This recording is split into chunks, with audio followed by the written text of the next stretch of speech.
Now, in this session, you can take down. I recommend that you take down notes. මේ සැසිවාරේ මම ඔබට කියනවා ඔබට සටහන් ගන්න පුළුවන් ගන්න කියලා. Because I will be going step by step. මොකද මම පියවරෙන් තමයි යන්නේ. And we are going to be studying the characteristics of the apostolic anointing. මේ අපොස්තලෝරයාගේ චරිත ගුණාංග අපි ඉගෙන ගන්නවා.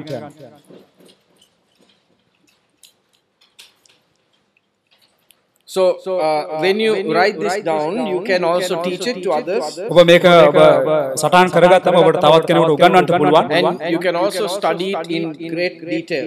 තවත් මේකේ තිබෙනා වූ බලවත් දේවල් ඔබට ඉගෙන ගන්න පුළුවන්. Number 1. පළවෙනි කාරණාව. This is characteristics of the anointing of the apostle. මේ අපොස්තලික ආලේපලත් කෙනාගේ චරිත ගුණාංග. ආලේපේ චරිත ගුණාංග. ආලේපේ චරිත ගුණාංග. අපොස්තලික ආලේපේ චරිත ගුණාංග. Number 1. පළවෙනි අංක 1. The apostle is sent by the Holy Spirit. අපොස්තලෝරයාගේ සුදාත්ම වාසී කරුණු කොටගෙන තමයි යවන්නේ. Not sent by a board. නිකන් පෝරුවක් විසින් යවන්නේ නැහැ. පෝරුවක් කරුණු board. Right, not sent by, just not sent by, the flesh of man. මාංශය මනුෂ්‍යයාගේ මාංශය කරුණු කොටගෙන යවන්නේ නැහැ. But sent by God. නමුත් දෙවියන් වහන්සේ විසින් තමයි යවන්නේ. Okay, so this is a very important characteristic. මේක තාමත්ම වැදගත් චරිත ගුණාංගයක්. When God sends you, දෙවියන් වහන්සේ ඔබව යවන විට then God also anoints you with the apostolic anointing. ඒ වගේ දෙවියන් වහන්සේ එවිට ඔබට ඒ අපොස්තලික ආලේපන ඔබ ආලේප කරනවා. Okay, I'll give you some examples. ඔබට උදාහරණ කිහිපයක් දෙන්න. I remember one time we went to Rakwana. මට මතකයි අපි එක්තරා දවසක අපි රක්වාන කියන ප්‍රදේශයට ගියා. And we did a big mission there. අපි ස්ථානයේ විශාල සේවාවක් කළා. It was a spiritually very closed place. ඒක තාමත්ම ආත්මිකව තාමත් කිට්ටු ස්ථානයක්. වැහිච්ච ස්ථාන. Close. Okay, so it's a difficult place. ඒක තාමත්ම අමාරු ස්ථානයක්. Even dialogue phones were not working. ඒ ස්ථානයේ ඩයලොග් කරනවා ඒ දුරකථන වැඩ කරන්නේ නැහැ ස්ථානය. Okay, this is about 8 years ago, 10 years ago. අවුරුදු 10කට 8කට 10කට ප්‍රථම තමයි මේ කතා කරන්නේ. And our anointing අපේ ආලේපය is to open the spirit realm. ඒ ආත්මික තලය විවෘත කරන්න තමයි අපේ ආලේපය. Okay. So first goes the apostle. ඉස්ලාම මේ අපොස්තලකවරයා යනවා. Then goes the prophet. ඒ වගේම ඊට පස්සේ ඒ අනාගතවරයා යනවා. Then goes the evangelist. ඊට පස්සේ ඉවැන්ජලිස්ට්වරයා යනවා. Then goes the pastor. ඊට පස්සේ පාලකවරයා යනවා. Then the teacher. ඊට පස්සේ ගුරුවරයා. So that time I'm talking about me personally. මම කතා කරන්නේ මං ගැන පෞද්ගලිකව. I was going through a very challenging time here. මම එතකොට ඊටාත්ම අභියෝගාත්මක කාලයක් තුල ගියේ. But when I went there, නමුත් මම ඒ ස්ථානට ගිය විට I had no feeling that I was ready. මම ඒ ස්ථානයේ ගියාම මට ඇඟුනේ නැහැ මම කිසිම සූදානමකින් ඉන්නවා කියලා. How many of you feel ready when you go to preach? ඔබ කී දෙනෙකුට ඇඟෙනවද ඔබ සූදානම් කියලා ඔබ දේශනා කරන්නට යන්න? Anybody in this place? මේ ස්ථානයේ කවුරු කෙනෙක් සිටිනවද? Let me tell you, I never feel I'm ready. මට කවදාවත් එහෙම ඇඟිලා නැහැ මම සූදානම් කියලා. I never feel that I'm ready. මට කවදාවත් ඇඟිලා නැහැ මම සූදානම් කියලා. I feel I have not prepared enough, I have not slept enough. I'm just not ready. මට ඊතර දේවල් තමයි මම සූදානම් වෙලා නැහැ මම හරියට නිදාගෙන නැහැ මෙන්න මෙවැනි දේවල් කාරණාවල් මට මතක් වෙනවා. But that's when you have to depend on the Holy Spirit. මෙන්න මේක තමයි ඔබ සුද්ධාත්ම වහන්සේ මත තමයි මේ සියලු කාරණා තියෙන්න වෙන්නේ. Now I don't expect to feel ready. මම බලාපොරොත්තු වෙන්නේ නැහැ මේ සූදානම් වීමක්. ඒ වගේ හැඟීමක්. ඒ වගේ ඇඟීමක් ඇතිව බලාපොරොත්තු වෙන්නේ නැහැ. Okay. Now when we went to Rakwana, අපි රක්වාන කියන ප්‍රදේශයට ගිය විට I didn't feel ready at all. මට සම්පූර්ණයෙන් මම සූදානම් කියලා මට ඇඟුණා. No. මට ඇඟුන්නේ නැහැ. I felt මට ඇඟුණා that I was not ready. මම සූදානම් නැහැ කියලා. But one confidence I had. නමුත් එක ස්ථිරත්වයක් මා තුළ තිබ්බා. That God had sent me. දෙවියන් වහන්සේ මා ස්ථානයට යවා තිබෙනවා. That's the only confidence I had. ඒ එකම ස්ථිරත්වය තමයි මා තුළ තිබුණේ. That's all I needed. ඒක තමයි මට අවශ්‍යතාවය. Amen. So you might feel that you are not ready. සමහරට ඔබට ඇඟෙන්නේ නැත ඔබ සූදානම් නැහැ කියලා. You might feel you don't have this. මේ කාරණාවල් මට නැහැ කියලා ඔබට ඇඟෙනවා වෙන්න පුළුවන්. But if God has sent you, නමුත් දෙවියන් වහන්සේ ඔබව යවලා තිබෙනවා. you are ready. ඔබ ලෑස්ති. Okay. So the word that is connected to the apostolic anointing is this word sent. ඉතින් මේ අපොස්තලික කියනවා ඒ ආලේප තුළ සම්බන්ධ වෙනා වූ මේ වචනේ තමයි යවන ලද කියනවා වචනේ. If God has sent you, you are ready. ඉතින් දෙවියන් වහන්සේ ඔබ යවලා තිබෙන නිසා ඔබ සූදානම්. That Rakwana meeting was a glorious meeting. ඉතින් රක්වාන තිබෙනා වූ ඒ රැස්වීම තාමත්ම අනර්ග රැස්වීමක් වුණා. One of the greatest miracles took place. තාමත්ම බලවත් ආස්කාම ස්ථානයේ සිද්ධ වුණා. There was a man who came. මිනිසෙක් ආවා. He is from the Ratnapura AOG church. ඔව් රත්නපුරේ Assembly of God කියන AOG සභාවෙන් ඇදෙලවන්තේ. He is under Pastor Joel. ඔව් පාස්ටර් ජොයල් යටතේ තමයි ඉන්නේ. He's completely blind. ඔව් සම්පූර්ණ අන්ධ මිනිසෙක්. And he has no eyeballs. ඔව්ට මේ ඇස් සුදු බෝල දෙක නැහැ ඔහුගේ. කළු ඉංග්‍රීසියාව ඔහුගේ නැහැ. Right, so his eyes are completely white. ඉතින් ඔහුගේ මේ ඇස් දෙක සම්පූර්ණ සුදු පාටයි. During the meeting, මේ රැස්වීම අතරතුර nobody prayed for him. කවුරුත් යාඥා කරේ නැහැ. His eyes open. ඔහුගේ දෙනෙත් විවෘත වුණා. And he went home walking. ඔව් ඇවිදගෙන ගෙදර ගියා. Next day he came. ඊළඟ දවසේ ඔහු ආවා. And we examined his eyes. අපි ඔහුගේ ඇස් පරීක්ෂා කළා. And this is the miracle. මේක තමයි ආස්කම. He still had no eyeballs. ඔහුට තාමත් මේ ඇස් කළු ඉංග්‍රීසියාව නැහැ. But he could see. ඔහුට පේනවා. It's an absolute miracle. මේක සම්පූර්ණ ඇත්තටම මේක ආස්කම. So Pastor Joel, who is a supervisor of AOG, pastor Joel තමයි ස්ථානයේ ඒ කියන්නේ AOG එකේ supervisor කෙනෙක්. Assembly of God සංවිධානයේ supervisor කෙනෙක් pastor Joel. He came and gave a testimony in Colombo in front of 1,500 people. මනුෂ්‍යයන් 1500කට අධික පිරිසක් ඉන්න ස්ථානයේ කොළඹට ඇවිල්ලා ওই සාක්ෂිය බෙදාගත්තා. So that's why I mentioned his name. ඒ නිසා තමයි මම ඔහුගේ නම සඳහන් කළේ. But when I went to Rakwana, ඉතින් මම රක්වානට ගිය විට I didn't feel ready. මට ඇඟුනේ නෑ මම ලෑස්ති සූදානම් කියලා. So you can't go with your feelings. ඔබට ඔබගේ ඇඟීම් මත ඔබට යන්න බෑ. But know this one thing. නමුත් එක දෙයක් දැනගන්න. If God has sent you, නමුත් දෙවියන් වහන්සේ ඔබ යවලා තිබෙනවා. you have the anointing. ඔබට ආලේප තිබෙනවා. Amen. What is the anointing that you have if you have been sent? මොකද්ද ඔබට තිබෙන ආලේපය ඔබ යවන ලද කෙනෙක් නම්. What is the anointing? මොකද්ද ආලේපය? Apostolic anointing. A අපොස්තලික ආලේපය. What does the apostolic anointing do? මොකද්ද මේ අපොස්තලික ආලේපය කරන්නේ? Gives you the power to govern. ඔබට බලය දෙනවා ආණ්ඩුකාරත්වය සඳහා. Hallelujah. It's not just to do miracle signs and wonders. නිකන් ආස්කම් පුදුම ලකුණු කරන්න පමණක් But you have the power to govern. ඔබට තිබෙනවා බලය ආණ්ඩු කරන්න. Amen. You can govern the city. ඔබට නගරය ආණ්ඩු කරන්න You පුළුවන්. can govern the spirit world. ඔබට මේ ආත්මික තලය ඔබට පාලනය කරන්න පුළුවන්. Amen. And what is it connected to? මොකක්ද ඒක සම්බන්ධ වෙන්නේ? That God has sent you. දෙවියන් වහන්සේ ඔබව යවන්න ලද කියන That's වචනය. all. එච්චරයි. Amen. Amen. Hallelujah. So you know some people you may be wondering, am I an apostle? Am I not an apostle? ඔබ සමහරට හිතනවාට පුළුවන් කල්පනා කරන්න පුළුවන් මම අයි අපොස්තලෙත් නැත්ද කියලා. If God has sent you, you have an දෙවියන් වහන්සේ ඔබව යවලා apostle. තිබෙන ස්ථාන. If God has sent you, දෙවියන් වහන්සේ ඔබව යවලා තිබෙනවා. තිබෙනවා නම් you have an apostolic anointing. ඔබට අපොස්තලික ආලේපය තිබෙනවා. If a board has sent you, I don't know. නිකන් ඒ කියන්නේ කාර්ය මණ්ඩලයක් ඔබ ස්ථානට යවලා තිබෙනවා මම දන්නවා. But if God has sent you, you have an anointing. නමුත් දෙවියන් වහන්සේ ඔබව යවලා තිබෙනවා නම් ආලේපය තිබෙනවා. Amen. So what is the challenge? The apostolic anointing is constantly challenged. අපොස්තලික ආලේපය ඇවිල්ලා නිතරම අභියෝගාත්මක ආලේප. Amen. Are you having challenges? ඔබට තිබෙනවද අභියෝග? Who is having an easy time? කාටද තිබෙන්නේ නිකන් සාමාන්‍ය සරල හරි ලේසි අභියෝගයක්. කියන්නේ ලේසි ජීවිතයක්. Is there anybody in this place? මේ ස්ථානේ ඉන්නවද එවැනි ආකාරයක? You know, Dr. Serlo is an apostle. ඔබ දන්නවද වෛද්‍ය ඒ කියන්නේ ડોක්ටර් සෙරුල්ලා ඇවිල්ලා අපොස්තලවරයෙක්. Before I came to Dr. Serlo's ministry. මම ડોક્ટર සෙරොල්ලගේ මිනිස්සු එකට එන්න ප්‍රථම I had a nice life. මට ඉතාමත්ම හොඳ ජීවිතයක් තිබුණා සරල ජීවිතයක්. Peaceful. සාමකාමී ජීවිතයක්. Nice life. ඒක හොඳ ජීවිතයක්. Easy life. ඒක ලේසි ජීවිතයක්. Then I went to Dr. Serlo's conference. මම මේ ડોક્ટર සෙරොල්ලගේ සම්මේලනයකට ගියා. And the apostolic anointing was given to me. අපොස්තලික ආලේපය මට දෙන්න ලැබුණා. From that day till now, ඒ දවසේ ඉඳන් මේ දවස් දක්වා I have trouble. මට ප්‍රශ්න තිබෙනවා. Hallelujah.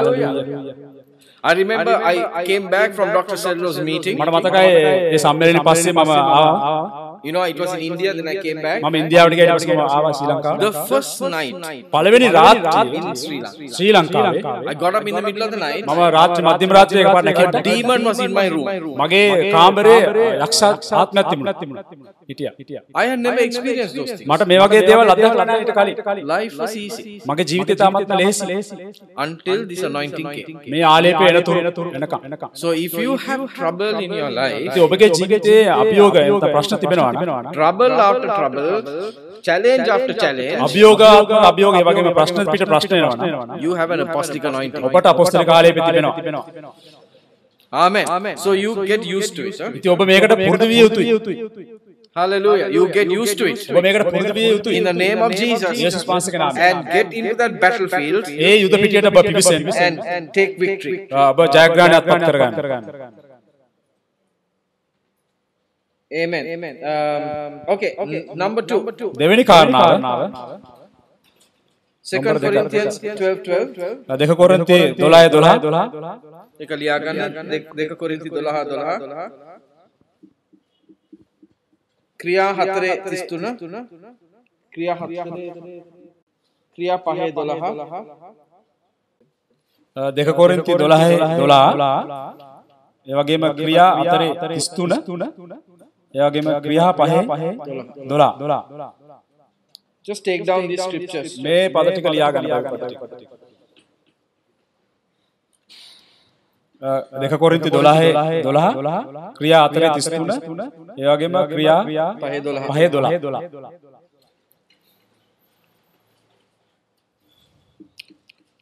So, first scripture says, පළවෙනි පරිච්ඡේදයේ කියනවා signs, wonders and miracles mark an apostle. පුදුම ලකුණු සහ ආස්කම් මේ ස්ථානයේ සිද්ධ වෙනවා. Mark an apostle.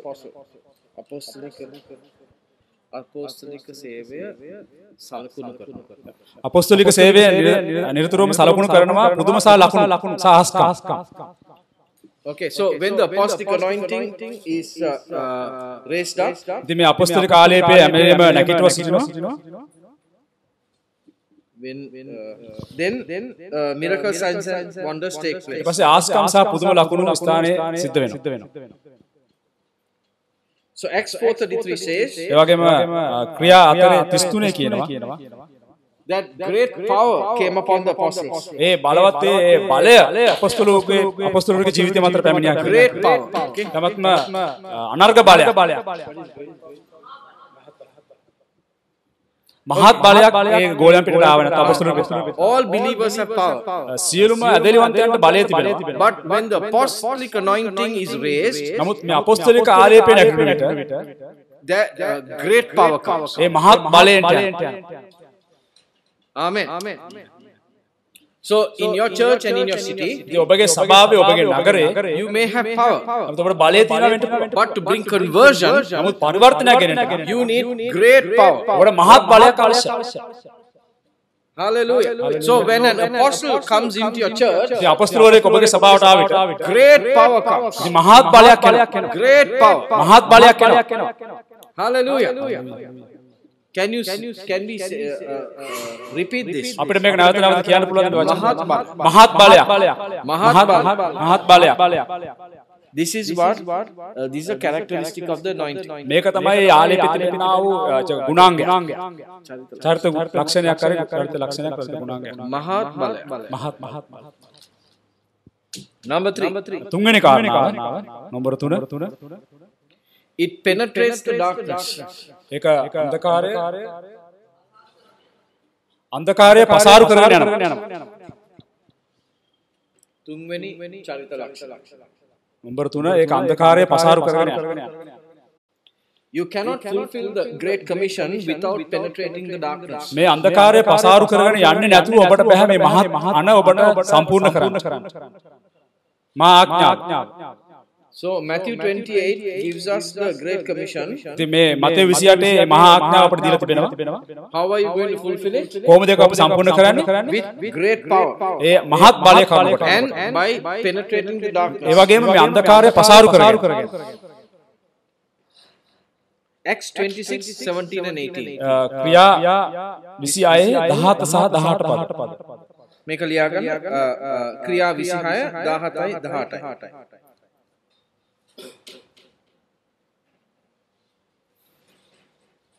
Okay, in this scripture, මේ පදේ තුල now Jesus is talking. යේසුස් වහන්සේ මේ ස්ථානේ කතා කරා. I send you. මම ඔබව යවන්නේ. I send you. මම ඔබව යවනවා. Amen. You know, when God sends you, ඔබ දන්නවා දෙවියන් වහන්සේ ඔබ යවන විට you have nothing to worry about. ඔබට කිසිම දෙයක් ගැන කනස්සල් වෙන්න නැහැ. I mean, you just look at Jonah. ඔබ නිකන් යෝනාගේ ජීවිතය දිහා බලන්න. Right? Now, sometimes, you know, to get one person saved, ඔබ දන්නවා සමහරවිට එක මිනිස්සෙක්ගේ ගැලවීම කරනකොට how much you have to preach. අපි කොච්චර දේශනා කරන්න අවශ්‍යයි.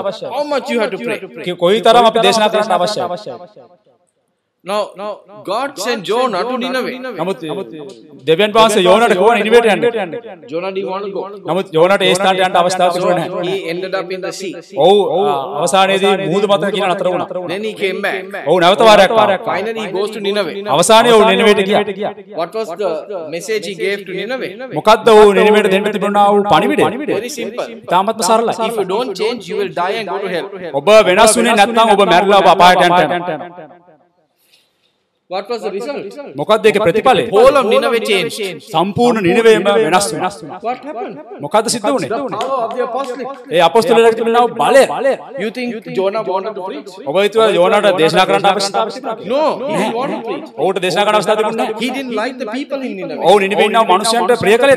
So he didn't give a nice gospel. ඉතින් ඔව් ඊටමත් සරල හොඳ සුභාරංචියක් දුන්නේ නැහැ. He gave the worst gospel. ඔව් ඊටමත් භයංකාර නැත්නම් එපා කරපු සුභාරංචියක්. If you don't change, ඔබ වෙනස් වෙන්නේ නැත්නම් you will die. ඔබ මැරෙන්න යනවා.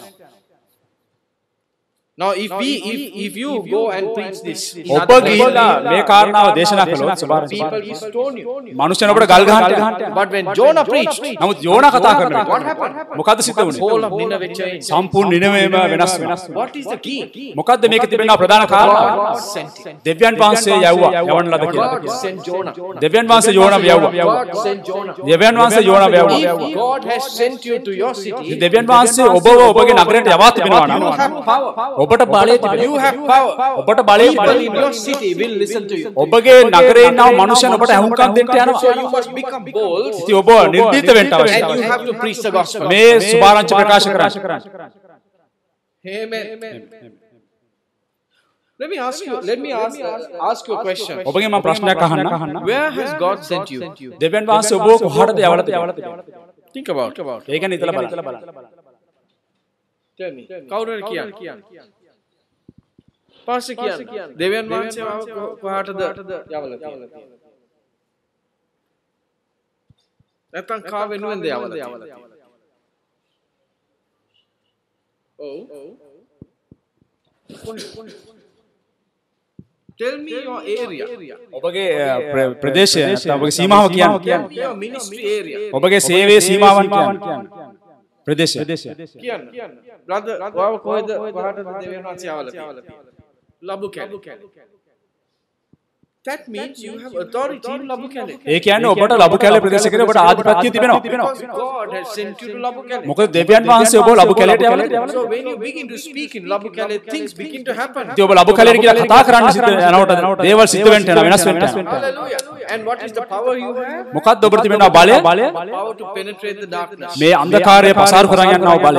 So you must know where God has sent you. ඉතින් ඔබ දන්නවා දෙවියන් වහන්සේ ඔබව කොහාටද යවලා තිබෙන්නේ කියලා. Okay, now the scripture. ඊළඟට බයිබල් පදේ Acts 26 verses 17 and 18. ක්‍රියා 26 17 සහ 18 පදවල. So now this is God speaking. මේක දෙවියන් වහන්සේ විසින් කතා කරනවා. I now send you මම දැන් නුඹව යවනවා to the Gentiles. අන්‍ය ජාති වෙතට. Hallelujah. Hallelujah. Now Paul did not. Now these disciples and Paul, they did not want to go to the Gentiles. මේ ගෝලයන් සහ මේ පාවුල් තුමාට කිසිම අවස්ථාවක් තිබුණේ නැහැ අන්‍ය ජාති වෙතට යන්න. Because the gospel was a gospel for the Israelites. මොකද මේ සුභාරංචිය ඇවිල්ලා මේ ඊශ්‍රායල් දේශයට පමණයි. It was not for the rest of the world. ඒ ඉතුරු සම්පූර්ණ ලෝකේ නොවේ. But now God is saying, නමුත් දෙවියන් වහන්සේ දැන් කියනවා I want you to take the gospel to the Gentiles. මට අවශ්‍යයි මේ සුභාරංචිය අරගෙන අන්‍ය ජාති වෙතට යන්නට. They were not godly people. ඔවුන් දෙවියන් වහන්සේගේ දරුවන් නොවේ. Amen. And then he goes on to say, ඊට පස්සේ ස්ථානයේ කියනවා I'm giving you power. මම ඔබට බලය දෙනවා. Open their eyes. ඔවුන්ගේ ඇස් විවෘත කරන පිණිස. And turn them from darkness to light. ඔවුන්ව අන්ධකාරයෙන් ආලෝකයට අරව ගන්න පිණිස. You know, it's all about faith. ඒක සම්පූර්ණ විදිහට කතා කරන ඇදහිල්ල ගැන. If you know you have been sent to Labukele, ඔබ දන්නවනේ ඔබ ලබුකෙලට ඔබ දෙවියන් වහන්සේ යවලා තියනවා කියලා. you know your authority. ඔබ දන්නවා ඔබගේ ආධිපත්‍යය. Then you must know what you have been sent for. ඊට පස්සේ ඔබ දන්නවා කුමක් සඳහාද ඔබ ස්ථානට යවලා තිබෙන්නේ. Is it to start a church? ඒක සභාවක් පටන් ගන්නද? Did God say to Paul, I'm sending you to the Gentiles to start a church? නැත්නම් දෙදෙනාට දෙවියන් වහන්සේ පාවුල් තුමාට කියනවා මම උඹ අන්‍ය ජාති වෙතට යවනවා සභාවක් ආරම්භ කරන්න කියලා. නැහැ. A church is something that is an automatic result of what you do. ඔබ කරන්නා වූ සේවයේ ක්‍රියාවේ ප්‍රතිඵලයක් තමයි සභාව කියන්නේ. Amen. We don't have to struggle to start a church. අපිට පොරබදින්න අවශ්‍යතාවයක් නැහැ සභාව ගොඩනගන්න. A church will automatically happen. සභාව ඉබේම ඇති වෙන්න යනවා. How many of you have struggled to start a church? ඔබ කී දෙනෙක් එවැනි ආකාරයේ සභාවක් ගොඩනගන්න ඔබ පොරබදිනවා? What is the result of it? මොකක්ද ඒකේ ප්‍රතිඵලය? Nothing. මුකුත් නැහැ. So what is the mission? මොකක්ද ඔබගේ සේවය නැත්නම් කාර්යය? To open their eyes. ඔවුන්ගේ ඇස් එන්නතන් දෙනෙත් විවෘත කරන්න. And turn them from darkness to light. ඔවුන්ව අන්ධකාරයෙන් ආලෝකයට කැඳවා ගන්න. From the power of Satan to the power of God. සාතාන්ගේ බලයෙන් දෙවියන් වහන්සේගේ බලය වෙතට. That's the mission. ඒක තමයි කාර්යය, සේවය. What is the result? මොකද්ද ප්‍රතිඵලය? A church will start. සභාවක් ගොඩනගෙනවා. That's not the focus. ඒක නොමේ අපගේ ඉලක්කය. Focus is converting people. ඉලක්කය ඇවිල්ලා මනුෂ්‍යයන්ව පරිවර්තනය කිරීමයි. Amen. ආමේන්. Hallelujah. And how do you do that? ඒක කොහොමද අපි කරන්නේ? Penetrating the darkness. ඒ අන්ධකාර බලය පසාරු කරගෙන. John 9 verses 6 and 7. යොහන් 9 6 වෙනි පදයන් වල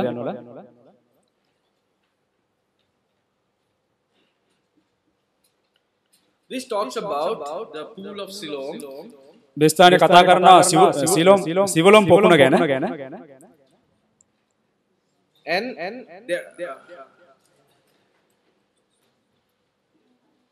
Yohan 9:6. Okay. Right.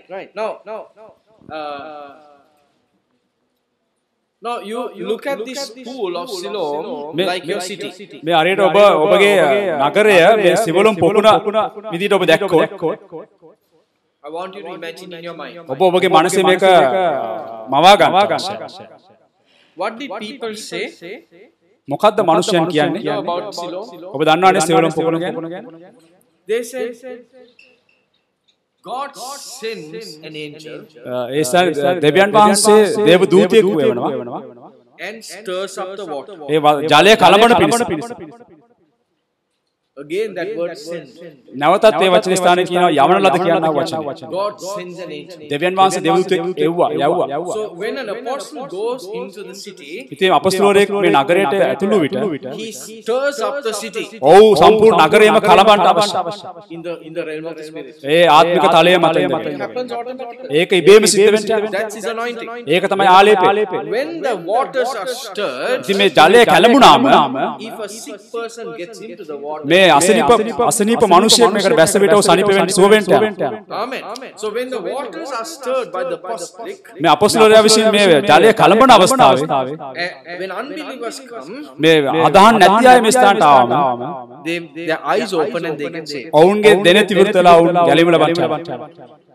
Hallelujah. So one very important thing which I mentioned this morning. මේ උදෑසන මම කතා කරා තාමත් වැදගත්ම කාරණාව. The Great Commission is not an evangelical commission. මහා ආඥාව ඇවිල්ලා ඉවැන්ජලිස්ට් සේවයක් නොවේ. It is an apostolic mission. ඒකයිලා අපොස්තලික සේවයක්. Amen. Converting cities. නගරයන් පරිවර්තනය කිරීම. Okay, now I'll tell you how many churches think. කොහොම සභාවන් කල්පනා කරන්න කියලා. They go into a city. ඔවුන් නගරයකට යනවා without stirring anything. කිසිම දෙයක් කලබන් නැතුව we'll get a small property. අපි පොඩි ඉඩම් කෑල්ලක් ගන්නවා. Build a small church. අපි පොඩි සභාවක් ගොඩනගමු. And we'll have Sunday service. අපි ඒ ස්ථානයේ ඉරුදින දේවමෙත් පවත්වමු. We don't want to stir up anything. අපිට කිසිම දෙයක් කලබන්ට අවශ්‍ය නැහැ. We want to have 50 believers. අපිට ඇදහිලිවන්තයන් 50 දෙනෙක් සිටියාම ඇති. And have a church. එන සභාවක් පවත්වමු. That is the mindset of most people. බොහෝ මනුෂ්‍යයන්ගේ මනසේ තිබෙන්නේ එවැනි ආකාර දැක්මක්. Isn't that right? But that is not the Great Commission. ඒක නෙමෙයි මහා ආඥාව කියන්නේ. God never said go and start a church. දෙවියන්වහන්සේ කවදාවත් කිව්වේ නැහැ ගිහිලා සභාවක් ආරම්භ කරන්න කියලා. God said go and convert cities. දෙවියන්වහන්සේ කිව්වා ගිහිලා නගරවල පරිවර්තනය කරන්න. Go and convert nations. දේශයන් පරිවර්තනය කරන්න. And raise up a generation of disciples. ගෝලත්වයේ පරම්පරාවක් ගොඩනගන්න. Hallelujah. Don't start churches. සභාවන් පටන් ගන්න එපා. That will happen automatically. ඒක ඉබේම සිද්ධ වෙන්න යනවා කාරණාව. In Jesus' name. යේසුස් වහන්සේගේ නාමයෙන්. Convert people. මනුෂ්‍යයන් පරිවර්තනය කරන්න. Turn them from darkness to light. ඔවුන් අන්ධකාරයෙන් ආලෝකයට කැඳවන්න. From Satan to God. යක්ෂයාගෙන් දෙවියන් වහන්සේට. That's your mission. ඒක තමයි ඔබගේ සේවය. And go into the city. නගරයට යන්න. And stir up the spiritual realm. සම්පූර්ණම ආත්මික තලය ඔබ කලබන්. In Jesus' name. යේසුස් වහන්සේගේ නාමයෙන්. The city is like the pool of Siloam. ඔබගේ නගරය ඇවිල්ලා හරියට සිවුලම් පොකුණ වගේ. You are like the angel. ඔබ හරියට දේවදූතයෙක් වගේ. Come into the city. ඔබ නගරයට එනවා. And the whole city gets stirred up. සම්පූර්ණ නගරයම කැළඹෙන්න යනවා. People will begin to get saved. මනුෂ්‍යයන් ගැලීම ලබන්න යනවා. Because of the apostolic anointing. මොකද ඔබගේ අපොස්තලික ආලේපය නිසා. That anointing is penetrating the darkness. ඒ ආලේපය ඇවිල්ලා අන්ධකාරය පසාරු කරගෙන යනවා ආලේපය. God sent you to the city. දෙවියන් වහන්සේ ඔබ නගරයට යවලා තිබෙනවා. Open the eyes of the Gentiles. සම්පූර්ණ අන්‍ය ජාතීන්ගේ දෙනෙත් විවෘත කරන පිණිස. Not to get somebody else's believers. තවත් එක්කෙනෙක්ව ඇදහිලිවන්ත කරන පිණිස පමණක් නොවේ. Not to get other pastors' believers. තව පාලකුරෙක්ගේ ඇදහිලිවන්ත ගන්නට නොවේ. But to turn people from darkness to light. මනුෂ්‍යයන්ගේ ජීවිත අන්ධකාරයෙන් ආලෝකයට You have been අරවන්න. sent to the Gentiles. ඉතින් ඔබ අන්‍ය ජාති විතර යවලා තිබෙනවා. In Jesus' name. යේසුස් වහන්සේගේ නාමයෙන්. Hallelujah.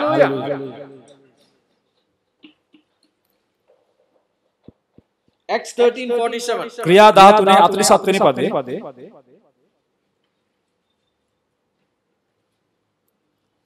And Acts 1:8. ඒ වගේම ක්‍රියා 1:8. 13:47 ඊට පස්සේ 1:8. Okay, Acts 13:47 says, ක්‍රියා 13:47 කියනවා I have set you as a light to the Gentiles. මම ඔබ අන්‍ය ජාතීන් වෙතට ආලෝකයක් තිබෙනවා.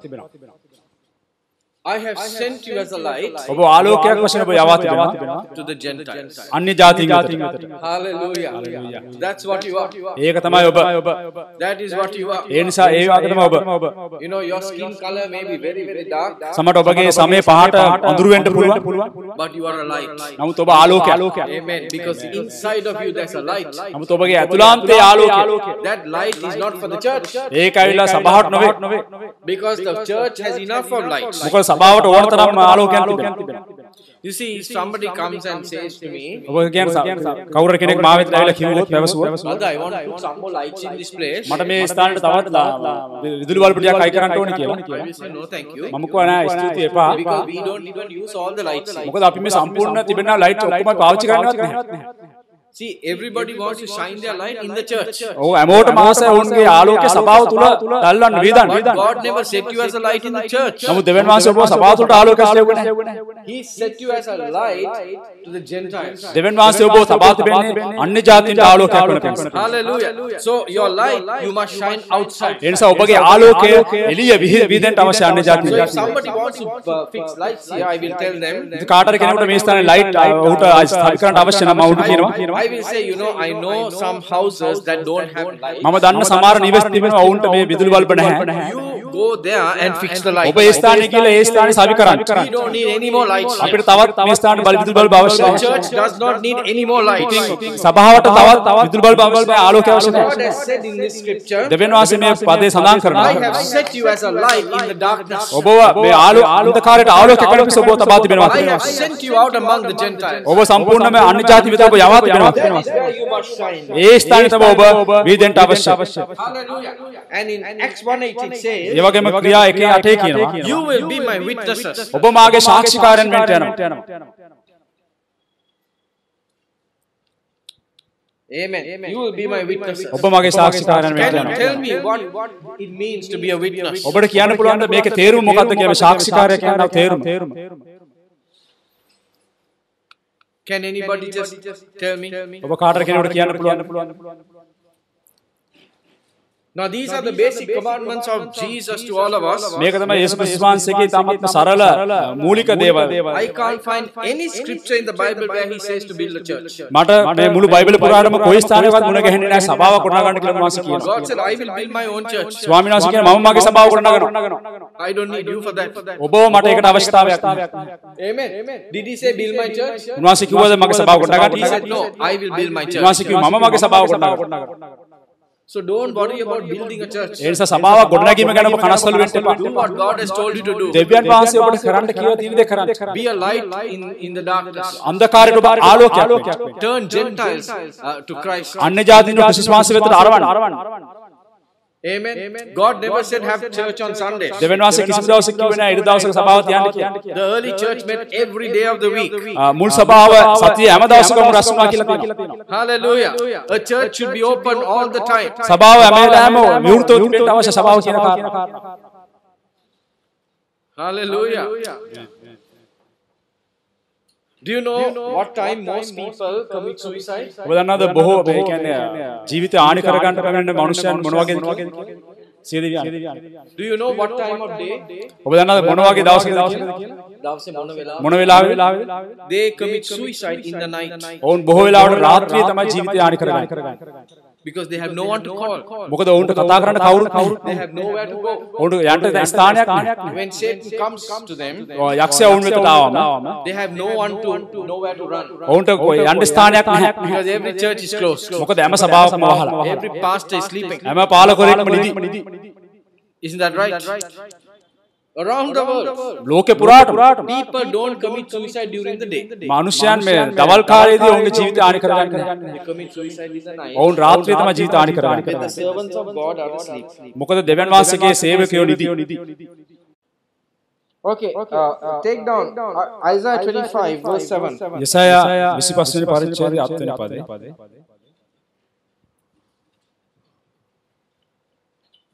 Oh, it's a beautiful scripture. You ඒක can තමයි turn and read it. ඔබට ඒක පෙරලා අපිට කියවන්න පුළුවන්.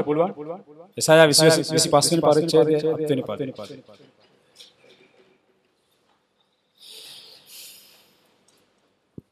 පාස්ටර් කුමාර කියවන්න පුළුවන් 7 ඊට පස්සේ 8.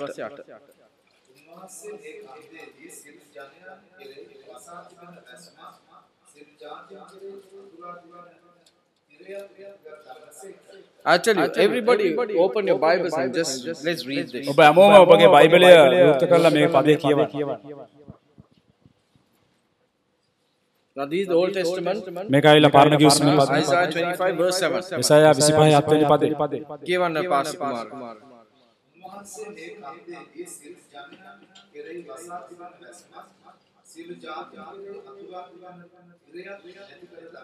Now what mountain is he talking about here? මොන වන්දක් ගැනද උන්වහන්සේ මේ ස්ථානේ කතා කරන්නේ? It's a prophecy. ඒක ඇවිල්ලා අනාගත වාක්‍යය. He's talking about the mountain of Calvary. ඒක ඇවිල්ලා කල්වරි කන්ද ගැන කතා කරන්නේ. He says on this mountain මෙන්න මේ කන්ද මත I will destroy the shroud that enfolds all people. සියලු මනුෂ්‍යයන්ගේ කියවන්න එක past time.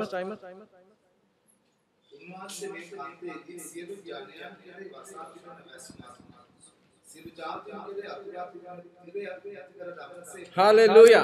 He's saying, I'm going to give you the power උන්වහන්සේ ඒ ස්ථානේ කියනවා බලය දෙන්න to යනවා. open the blind eyes of people. ඒ අන්ධ වූ දෙනෙත් අරින්ට උන්වහන්සේ බලය දෙන්න I will යනවා. give you power to take the gospel to the nations, බලය දෙන්න යනවා සුභාරංචිය දේශ විතර ගෙන යන්න and ලෝකෙට. their eyes will surely open. ඔවුන්ගේ දෙනෙත් ඇත්තටම විවෘත වෙන්න Because යනවා. on the cross of Calvary, මොකද Kalvari කන්දේදී I will to remove all of these things. මම මේ සියල්ලම ඉවත් කරන්න යනවා. අට කියවන්න.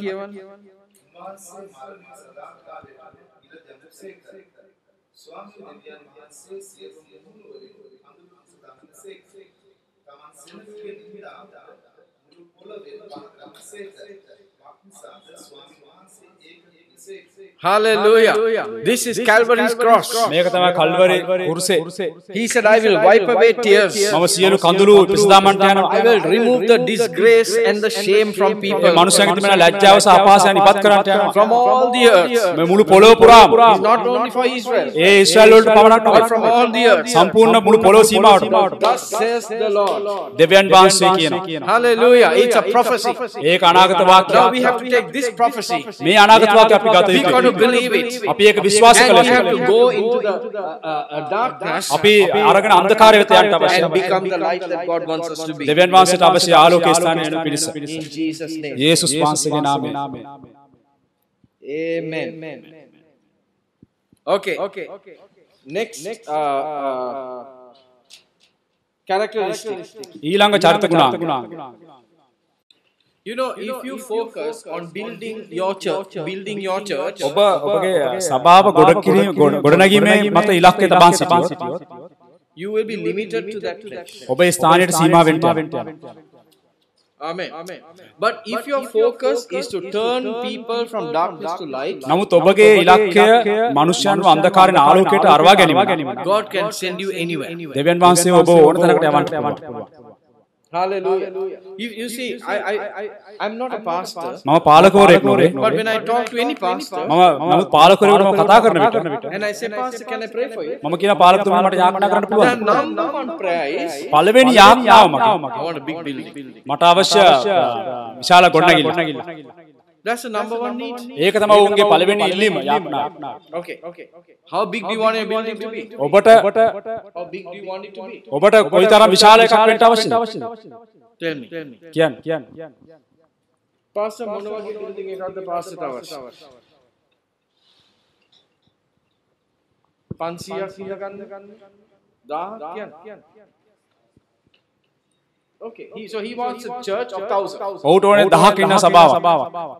Now, if he uses this and uses his faith only for this, ඔහුගේ ඇදහිල්ල මේකට පමණක් දැමුවොත් සීමා කරොත් what will he end up? මොකක්ද අවසානයේ ප්‍රතිඵල වෙන්නේ? Reaching 1000 people. නිකන් 1000ක මනුෂ්‍යයන් පමණක්.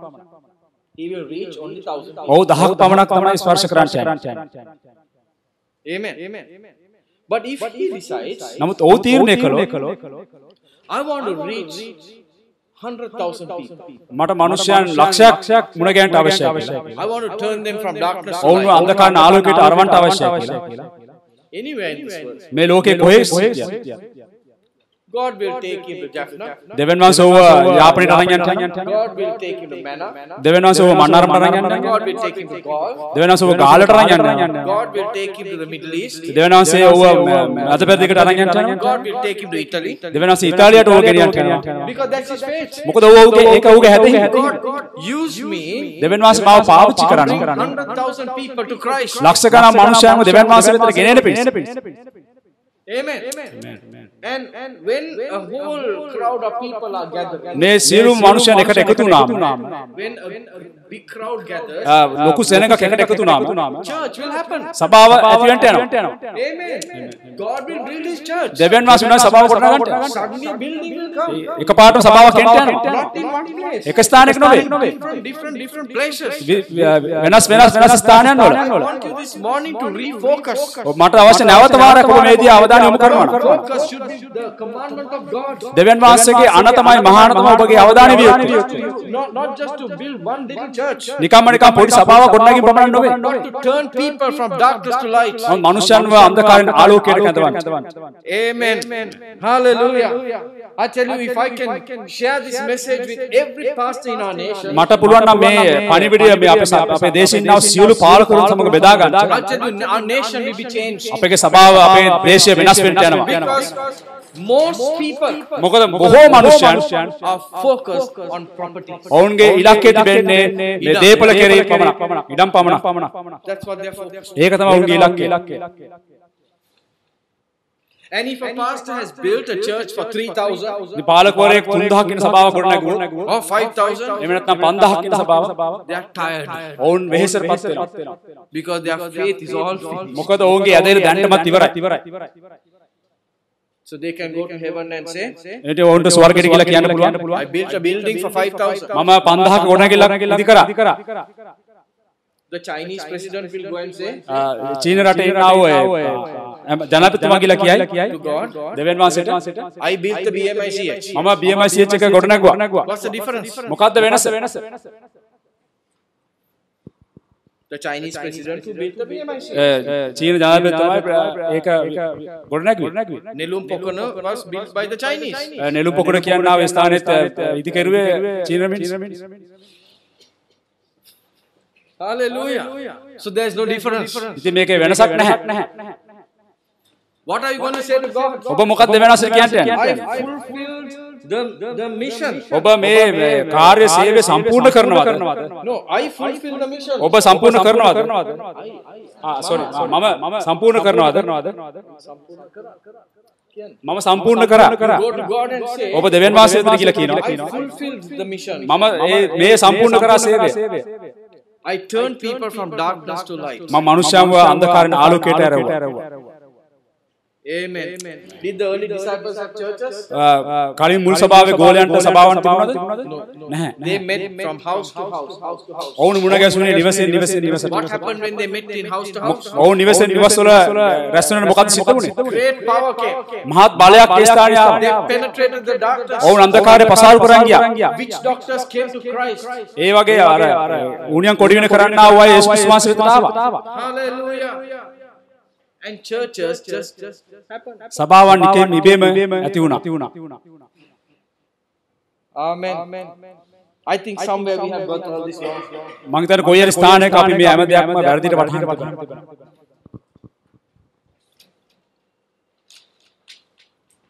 Okay, next characteristic. ඊළඟ චරිත ගුණාංගය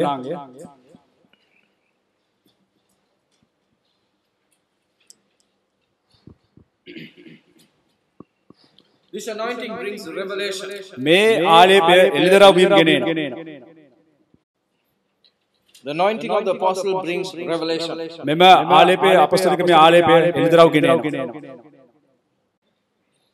So you take down Ephesians 3:3. එෆේස 3 වෙනි පරිච්ඡේදයේ 3 වෙනි පදය ඔබ ගත්තා Paul had a revelation. පවුල් තුමාට එළිදරව්වක් තිබ්බා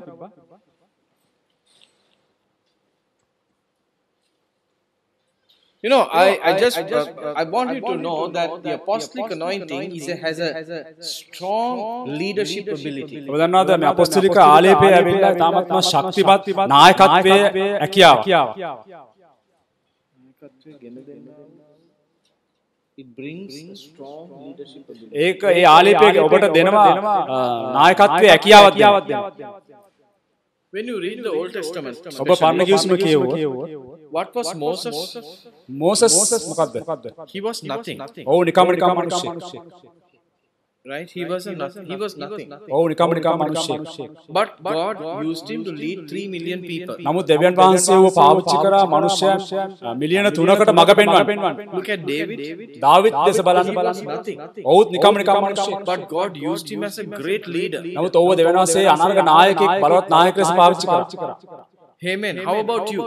ඔබ කොහමද? ඔබ ගැන කොහමද? God's anointing will make you a great leader. දෙවියන් වහන්සේගේ ආලේපය ඔබ බලවත් නායකයෙක් කරනවා. One of the dominant anointings of dominant characteristics of this anointing. මේ ආලේපය තුල තියෙන ප්‍රධාන චරිත ගුණාංගය. මේ ආලේපය තුල තිබෙනා වූ ප්‍රධාන චරිත ගුණාංගයක් is leadership. ඒ ඇවිල්ලා නායකත්වය.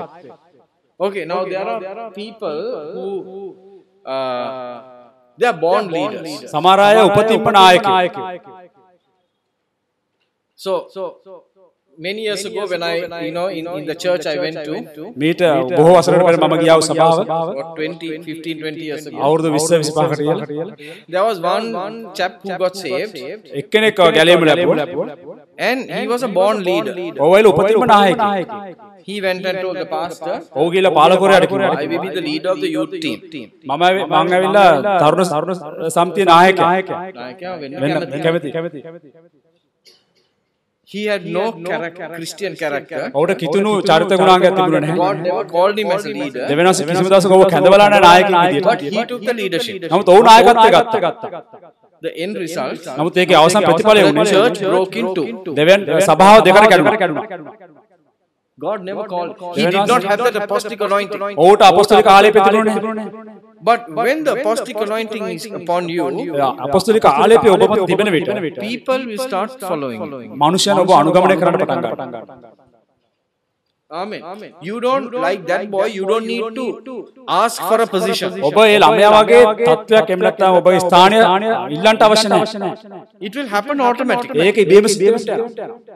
Amen. Now look at me. මන් දිහා බලන්න. I am not a born leader. මම උපතින්ම නායකයෙක් නෙවෙයි. I am a born follower. මම උපතින්ම අනුගාමිකයෙක්. But loads of people are following me. නමුත් බොහෝ මනුෂ්‍යයන් මාව අනුගමනය කරනවා. I don't have a church. මට සභාවක් නැහැ. I don't have a Sunday service. මට ඉරිදා රැස්වීමක් මම කරන්නේ නැහැ. But people are following me. නමුත් ගොඩාක් මනුෂ්‍යයන් මාව අනුගමනය කරනවා. Actually they are not following me. ඇත්තටම උන් මාව නෙමෙයි අනුගමනය They are කරන්නේ. following the anointing. ඔවුන් මාවගේ ආලේපය අනුගමනය කරනවා. So I want you to understand. ඉතින් මට අවශ්‍ය ඔබ තේරුම් ගන්න මට. You don't have to force yourself to become a leader. ඔබ ඔබගේ ජීවිතයට බල කරන්න අවස්ථාවක් නැහැ ඔබ නායකයෙක් වෙන පිරිස. People will follow you. මනුෂ්‍යයන් ඔබ අනුගමනය කරන්න. Amen. You see, Paul was not a, Paul is a good example. පවුල් තුමායිලා හොඳ උදාහරණයක්. He said, follow me. ඔකව මාව අනුගමනය කරන්න. While I am following Christ. මම ක්‍රිස්තුස් වහන්සේ අනුගමනය කරන්නම්. He saying, I am also a follower. ඔහු කියන මමත් අනුගාමිකයෙක්. So you also come with me. ඉතින් ඔබත් මා සමග එන්න. He never said I am a leader. ඔහුට කවදාවත් කියුණා මම නායකයෙක් කියලා. Amen. Sometimes people ask me and they ask you, so what are you in the church? සමහරවිට සමහර මනුෂ්‍යයන් මගෙන් ආන ඔබගෙන් සමහරට ආන්න පුළුවන්. ඔබ මොකක්ද සභාවේ කරන්නේ? And very proudly we say, we are leaders. ඔව් ඉතාමත් ආඩම්බරෙන් අපි කියනවා මම නායකයෙක්. Are you a leader? ඔබ නායකයෙක්. I don't know about you, I am of course not a leader. මම ඔබ ගැන නම් දන්නේ නැහැ මම නායකයෙක් නෙවෙයි. I am a follower. මම ආවිල අනුගාමිකයෙක්. People follow followers. මනුෂ්‍යයන් අනුගාමිකයන්ව තමයි අනුගමනය කරන්නේ. Hallelujah. If I say I am a leader, මම කිව්වොත් මම නායකයෙක් කියලා, then I have to take responsibility for these followers. මේ සෑම අනුගාමිකයෙකුට උදෙසා ඒකේ ඔවුන්ගේ වගකීම මට ගන්න වෙනවා. Amen. Amen. So you just be released from that. ඒ නිසා ඔබ ඒකෙන් නිදහස් වෙන්න අවශ්‍යයි. You just follow Christ. ඔබ ක්‍රිස්තුස් වහන්සේ අනුගමනය කරන්න. People will follow you. මනුෂ්‍යයන් ඔබ අනුගමනය කරන්න. Amen. Hallelujah. Then people, I mean, even last week somebody asked me, පෞගී සතියේ කෙනෙක් මගෙන් ඇහුවා, do we call you pastor? අපි ඔබව පාස්ටර් කියලා අඬ ගහනවා. Do we call you apostle? Do we call you apostle? අපොස්තලවරයෙක් කියලා ඔබ අඬ ගහනවා. What do we call you? කොහොමද අපි ඔබ අඬ ගහන්නේ? I said you can call me anything you want. මං කෝ ඔබට අවශ්‍ය ඕනම නමකින් මට අඬ ගහන්න. Amen. Because I am a follower. මොකද මම ඇවිල්ලා අනුගාමිකයෙක්. I am a believer. මම ඇවිල්ලා ඇදහිලිවන්තයෙක්. If people want to follow me, that's fine. මනුෂ්‍යයන් මාව අනුගමනය කරන්න කැමති නැහැ ඒක ප්‍රශ්නයක් නෑ. They are not following me, they are following Christ. ඔවුන් ක්‍රිස්තුස් වහන්සේව අනුගමනය කරන්නේ. Now this next characteristic is revelation. ඊළඟ චරිත ගුණාංගය ඇවිල්ලා එළිදරව් වීම.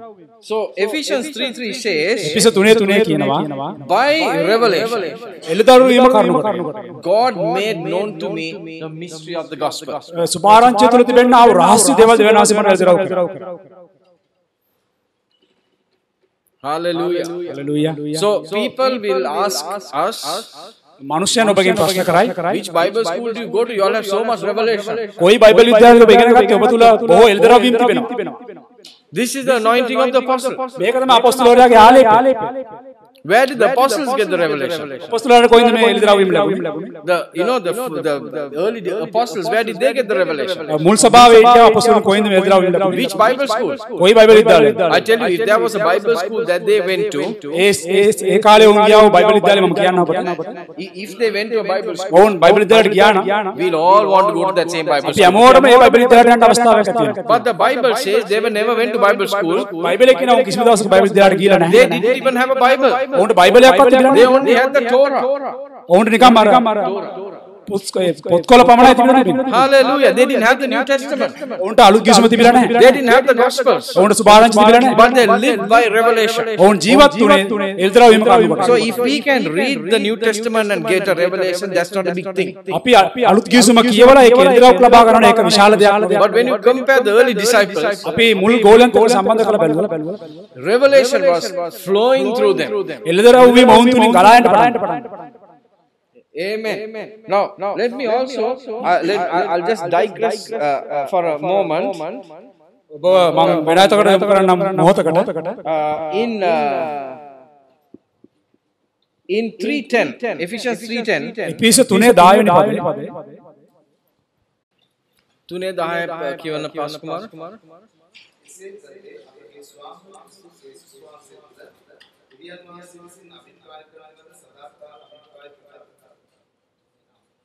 तूने 10 नामी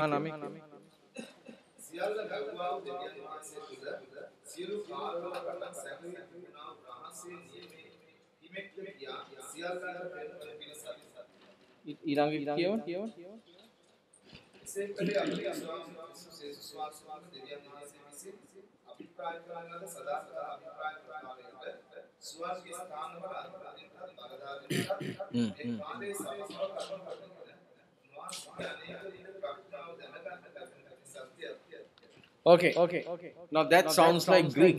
ඒක නිකන් හරියට ග්‍රීක භාෂාව වගේ. Right? It's very difficult to understand, so I'm just going to tell you very simply what. තාම අමාරු එක තේරුම් ගන්න මම ඔබට සරලව කියන්න යනවා. ඒකේ මොකක්ද ලියලා තියෙන්නේ කියලා. Angels දේවදූතයන් do not have a revelation. ඔවුන්ට එළිදරවීමක් නැහැ. They only believe what they see. ඔවුන් විශ්වාස කරන එකම දේ ඔවුන් දකින්නා වූ කාරණාව මත පමණයි. They do not even know the full future. ඔවුන්ගේ සම්පූර්ණ අනාගතය ගැන ඔවුන් දන්නේ නැහැ. Only what God reveals to them. දෙවියන් වහන්සේ එළිදරව් කරන කාරණා පමණයි. Demons have no revelation. යක්ෂයන්ට ඔවුන්ට එළිදරවීම නැහැ. So who has revelation? කාටද එළිදරවීම තිබෙන්නේ? The church. සභාවට. Now this scripture says, මේ පදයක සඳහන් කරනවා season by season, කාලයෙන් කාලයට God reveals the mysteries to the church. දෙවියන් වහන්සේ රහස්‍ය දේවල් සභාවට එළිදරව් කරනවා. And the church preaches it. සභාව ඒක දේශනා කරන විට only then එතකොට තමයි these angels and demons, මේ දේවදූතයෝ සහ යක්ෂයෝ only then do they know it. එතකොට තමයි උන් දැනගන්නේ කාරණා. Angels and demons do not have a revelation. මේ යක්ෂයන්ට සහ දේවදූතයන්ට එළිදරවීම නැහැ. So God gives a revelation to the church. දෙවියන් වහන්සේ සභාවට එළිදරවීම දෙනකොට when the church preaches it, මේ සභාව ඒක දේශනා කරන විට they get to know. ඔවුන් එතකොට තමයි දැනගන්නේ කාරණා. How important, this is how important revelation is. මේක ඊටමත් කොතරම් වැදගත් එළිදරවීමක්ද. That revelation is in Christ. ඒ යේසුස් වහන්සේ තුල තිබෙනා එළිදරවීම It does not reveal it to angels. ඒක දේවදූතයන්ට උන්වහන්සේ එළිදරව් කරේ නැහැ. He reveals it to the sons of God. උන්වහන්සේගේ දෙවියන් වහන්සේගේ දරුවන්ට උන්වහන්සේ එළිදරව් කරනවා. And firstly he reveals it to the apostles. පළමුව උන්වහන්සේ අපොස්තලයන්ට එළිදරව් කරනවා. He reveals it to the apostles and the prophets. අනාගත වක්තිකයන් අය සහ අපොස්තලයන්ට එළිදරව් කරනවා. They reveal it to the church. ඔවුන් ඒක සභාවට එළිදරව් කරනවා. And the church reveals it to the heavenly realms. සභාව ඒක ආත්මික යථාර්ථයට එළිදරව් කරනවා. Hallelujah. So you see one of the characteristics of this anointing is revelation. මේ ආලේ පෙතුල තිබෙනා වූ තවත් චරිත ගුණාංගයක් තමයි එළිදරව්. Okay, next characteristic. ඊළඟ චරිත ගුණාංගය apostles have a lion heart. අපොස්තලයෙකු සිංහෙකුගේ හදවතක් තිබුණා. Now Simon Peter was a weak man. මේ පේත්‍රුස් කියන මනුස්සයා තම දුර්වල මනුස්සයෙක්.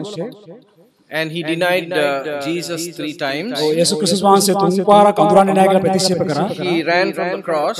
කුරුසෙන් පලා ගියා. But the anointing of the Holy Ghost came upon him. නමුත් සුද්ධාත්ම වහන්සේගේ ආලේපය ඔහු මතට ආවා. Something happened to his heart. ඔහුගේ හදවත තුළ වෙනස් වීමක් ඇති වුණා. His weak heart was converted to a lion heart. ඔහුගේ දුර්වල හදවත සිංහයෙකුගේ හදවතකට පරිවර්තනය වුණා. How did does anybody know how Simon Peter died? ඔබ දන්නවද කොහොමද මේ පේත්‍රස් මැරුණේ කියලා? He was crucified upside down. ඔහු කුරුසපත් කලේ ඉස පල්ලයට තියලා අනිත් පැත්තට ආරවලා. Hallelujah. So what had happened to Simon Peter? මොකද්ද සිද්ධ වුණේ මේ පේත්‍රස්ට? His heart had completely transformed. ඔහුගේ හදවත සම්පූර්ණයෙන්ම පරිවර්තනය වුණා. Now only one disciple stayed at the cross. එකම එක ගෝලයා කුරුසපාමුල හිටියේ. All the other disciples අනිත් හැමෝම දිව්වා පලා ගියා. But how did they all die? කොහොමද උන් සියල්ල මැරුණේ? They died for the gospel. ඔවුන් මැරුණ සුභාරංචිය They were happy to die. ඔවුන් ප්‍රීතිමත් වුණා මැරෙන්න. Many of them suffered great things. බොහෝ මනුෂ්‍යයන් බොහෝ බලවත් වලින් දුක් විඳව. But yet නමුත් තාමත් you know they had we can see that their heart was transformed. නමුත් ඔවුන්ගේ අපි දකින්න ඔවුන්ගේ හදවත් පරිවර්තනය වෙලා. Amen. So they had a lion heart. ඒ නිසා ඔවුන්ට සිංහගේ හදවතක් තිබුණා. So an example in modern day වර්තමාන කාලයට උදාහරණයක් තමයි is Martin Luther in 1517. 517 Martin Luther කිං කියනවා ඒ මනුස්සයා Martin Luther. And God's apostolic anointing came on Martin Luther. Martin Luther වෙත දෙවියන් වහන්සේගේ අපොස්තලික ආලේපය පැමිණියා. And the entire religious system was shaken. සම්පූර්ණම ආගමික ඒ ක්‍රමවේදයම වෙනස් වුණා. He changed the system. ඔව් ඒ ක්‍රමවේදය වෙනස් කරා. Now this is another characteristic, another ability of the anointing. මේක තමයි ඒ ආලේපය තුර තිබෙනා තවත් හැකියාවක්. Change the system. මේ ක්‍රමවේදය වෙනස් කරන්න. Now you know how difficult it is to change a system. ඔබ දන්නවා මේ ක්‍රමවේදයක් වෙනස් කරන්න කොච්චර අමාරුද? If it has been going on for years and years and years. අපි දැන් අවුරුදු ඒක ක්‍රියාත්මක වෙනවා. Amen. But the apostolic anointing can change it. නමුත් අපොස්තලික ආලේපය තියෙන කෙනෙකුට ඒක වෙනස් කරන්න පුළුවන්. So religious systems or even the Christian church, ආගමික ක්‍රමවේදය නැත්නම් සභාව තුල we are greatly influenced by tradition. අපි මේ සංස්කෘතිය කරනකොට වෙන බලපෑමකට ලක් වෙලා තියෙනවා. It's just the nature of man. ඒක මනුස්සයාගේ ස්වභාවය. Every Sunday we want to sit in a particular place. අපි හැමදාම ඉරිදාම එක ස්ථානයක අපිට වාඩි වෙන්න අවශ්‍යයි. Okay, we do the Sunday service in the same way. අපි එකම ආකාරයෙන් අපේ ඉරිදින රැස්වීම පවත්වනවා. So man falls into a system. ඉතින් මනුස්සයා මේ ක්‍රමවේදයකට වැටෙනවා. Because we are influenced by tradition. මොකද අපේ සංස්කෘතිය මගින් අපිව ඒකට පොළඹවීමක් ඇති. Apostolic anointing changes that. නමුත් අපොස්තලික ආලේපය ඇවිල්ලා ඒ ක්‍රමය වෙනස් කරනවා. Without the anointing you cannot change the system. මේ ආලේපය නැතුව ඔබට ක්‍රමවේද වෙනස් කරන්න බෑ. Amen.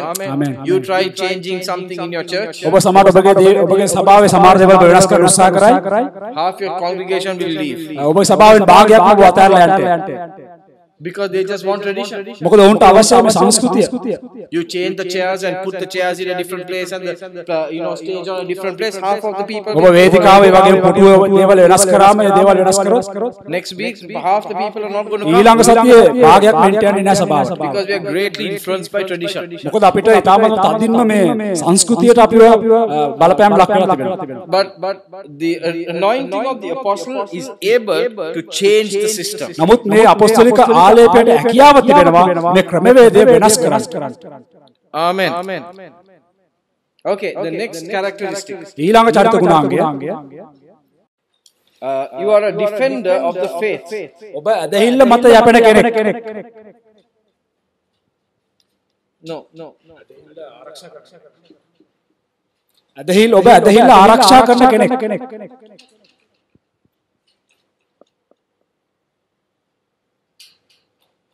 Luke 21:15. ලූක් 21:15 වෙනි පදේ. කවුරුහරි කියවන්නේ? Luke 21:15 කියවන්න.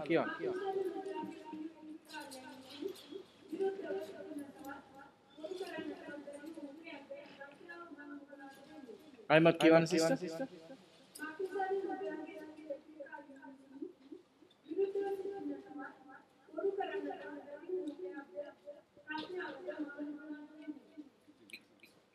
So, putting in another way, මේක තවත් අතකින් බැලුවොත් එම God says, I will give you a mouth දෙවියන් වහන්සේ කියන මම ඔබට කටක් දෙන්න යනවා.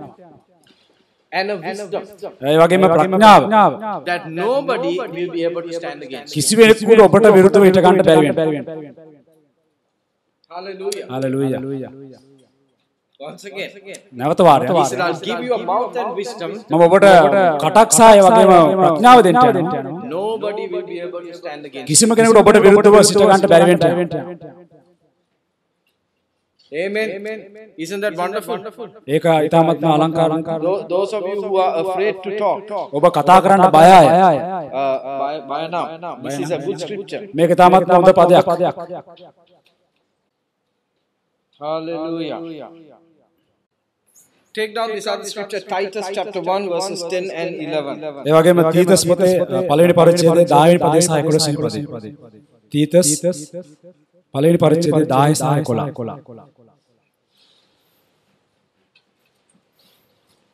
Now this is a good scripture that you have to connect with Luke 21:15. මේකයිල හොඳ පදයක් ඔබ ලූක් පොතේ 21 වෙනි පරිච්ඡේදයේ 15 වෙනි පදේ සහ මේ පදේ එක්ක සම්බන්ධ කරන්න. And sometimes සමහර වෙලාවට in your church you may be experiencing Titus chapter 1 verses 10 and 11. සමහර ඔබ අත්දැකීම් ඇති ඔබගේ සභාවේ තීතස් පොතේ පළවෙනි පරිච්ඡේදයේ 10 වෙනි පදේ 11 වෙනි පදේ.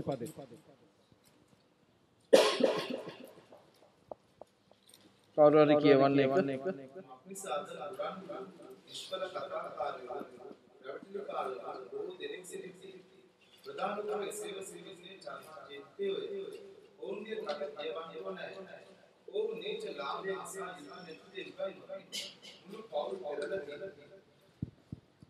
So this is the kind of people that sometimes is in your church. මෙවැනි ආකාර මනුෂ්‍යයන් සමහර ඔබගේ සභාව තුළ තින්න පුළුවන්. Amen. How many of you want a perfect church? ඔබ කී දෙනෙකුට හොඳ සභාවක් අවශ්‍යයි? නියම සභාවක්. අංග සම්පූර්ණ. How many of you want? ඔබ කී දෙනෙකුට අවශ්‍යයි? I tell you, මම ඔබට කියන්නේ ඔබට කවදාවත් ලැබෙන්න යන්නේ නැහැ. I'm trying to find this scripture, okay? මම මේ පදේ හොයන්න උත්සාහ කරනවා. There's a scripture which says, පදයක් තිබෙනවා ස්ථානේ කියනවා if you have a stable that is clean, ඔබ ඔබට ගවමඩුවක් තිබෙනවා නම් ඒක පවිත්‍ර කරලා ලස්සන පවිත්‍ර ගවමඩුවක් තියෙනවා නම් ලස්සන පවිත්‍ර ගවමඩුවක් තිබෙනවා නම් that means it's empty. ඒ කියන්නේ ඒක Right. But in your ගවමඩුව, ඔබගේ ගවමඩුව තුල if you have ගොම ඔබගේ ගවමඩුව තුල ගොම තිබෙනවා නම් that means there's life. ඒ කියන්නේ ස්ථානේ ජීවනය තිබෙනවා. Amen. So in your church, ඔබගේ සභාව තුළ the Bible says, බයිබලයේ කියනවා if you have a clean church, සම්පූර්ණ සභාවක් තිබෙනවා නම් ඒ කියන්නේ අංග සම්පූර්ණ සභාවක් තිබෙනවා නම් there's no life. ඒ කියන්නේ ඒතර ජීවනය නැහැ. Amen. But if you have some goma in your church, ඔබගේ සභාවේ ස්ථානේ ගොම තිබෙනවා නම් that means that's church. ඒ කියන්නේ ඒතර ස්ථානේ එක සභාවක්. You can never have a church without goma. ඔබට කවදාවත් සභාවක් ගොම නැතුව සභාවක් ඇතුළට යන්නේ නැහැ. Amen. Hallelujah. You know, it's a relief. ඒක ඇවිල්ලා නිදහස. Amen. Because when you look at your church and you see a problem, ඔබ ඔබේ සභාවේ සභාවලා ප්‍රශ්න දෙස බැලුව සභාවේ God, Lord, what am I going to do? ඔක ස්වාමීනි මම මොකද මේකට කරන්නේ? God is saying, දෙවෙනාසි කියනවා He's fine. It's okay. ඒක ප්‍රශ්නයක් නැහැ. It's normal. ඒක සාමාන්‍යයි. Clean it up. ඒක දැන් පිරිසිදු කරන්න. You want to have a perfect clean church? ඔබට සම්පූර්ණ නියම සභාවක් නැත්නම් අංග සම්පූර්ණ You know the best thing to do? ඔබ දන්නා මොකද කරන්න යාපත් Everybody to go home. කියන්නේ හැමෝටම ගෙදර යන්න කියලා. You'll have a clean church. ඔබ සභාව පිරිසිදු කරන්න. ඔබට පිරිසිදු සභාව තියේ.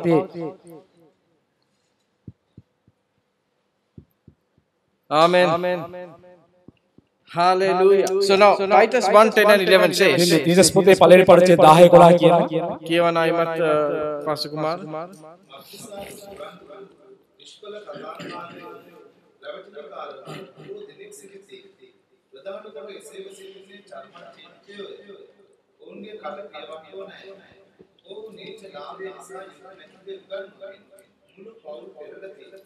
Okay, do you have you had experiences like this in your ඔබට church? මෙවැනි ආකාරය අත්දැකීම් ඔබගේ සභාව තුළ තිබෙනවද? Yes, we all have. අපි හැමෝටම තියෙනවා. So Luke 21:15 says, ලූක් 21:15 කියනවා. I will give you a mouth and I will give you wisdom. මම ඔබට මුඛයක් දෙන්න යනවා, ඒ වගේම ඔබට ප්‍රඥාව දෙන්න යනවා. No one will be able to stand against. කවුරුත් ඔබට විරුද්ධව හිට ගන්න යන්නේ නැහැ. There's an anointing that's coming ඒ තුල ආලේපයක් එනවා. that will completely change and cleanse your church. සම්පූර්ණයෙන්ම ඔබගේ සභාව පිරිසිදු කරන්න. So now say for example today you clean your church. අද උදාහරණයක් වශයෙන් කිව්වොත් අද ඔබ සභාව පවිත්‍ර කළොත් God cleanses it. ඒක පිරිසිදු කළොත් දෙවියන් වහන්සේ පිරිසිදු කළොත් In 1 year from now you will have dirt again. අවුරුද්දකට පස්සේ ගියත් නැවත වරක් ඒ වගේ අපිට වෙලා යනවා. Why? ඇයි? Because in a Gavamaduwa there are animals. මොකද ගවමඩුවක සත්තු ඉන්නවා. And when there are animals there's goma. ඒ හරිය සත්තු ඉන්නවා නම් අරක් ඉන්නවා නම් ගොම තියෙන්න යනවා. Amen. Do you want to have harak without goma? Huh? Can you think of having harak without goma? ඔබට ගොම නැතුව විතරක් අරක් විතරක් අවශ්‍යද? Goma නැති harak. ගොම නැති අරක්. Goma නැති harak ඉන්න පුළුවන්? ගොම නැති අරක් විතරක් ඉන්න පුළුවන්? No. නැහැ. Amen. What is the pastor's job? මොකද පාලකවරයාගේ රාජකාරිය? Every week. සෑම සතියෙම Clean the goma. ගොම පිරිසිදු කරන්න. That's the job of the leaders. ඒක තමයි නායකයාගේ වගකීම. So don't curse the goma. ඒ නිසා මේ ගොමට ඔබ ශාප කරන්න එපා.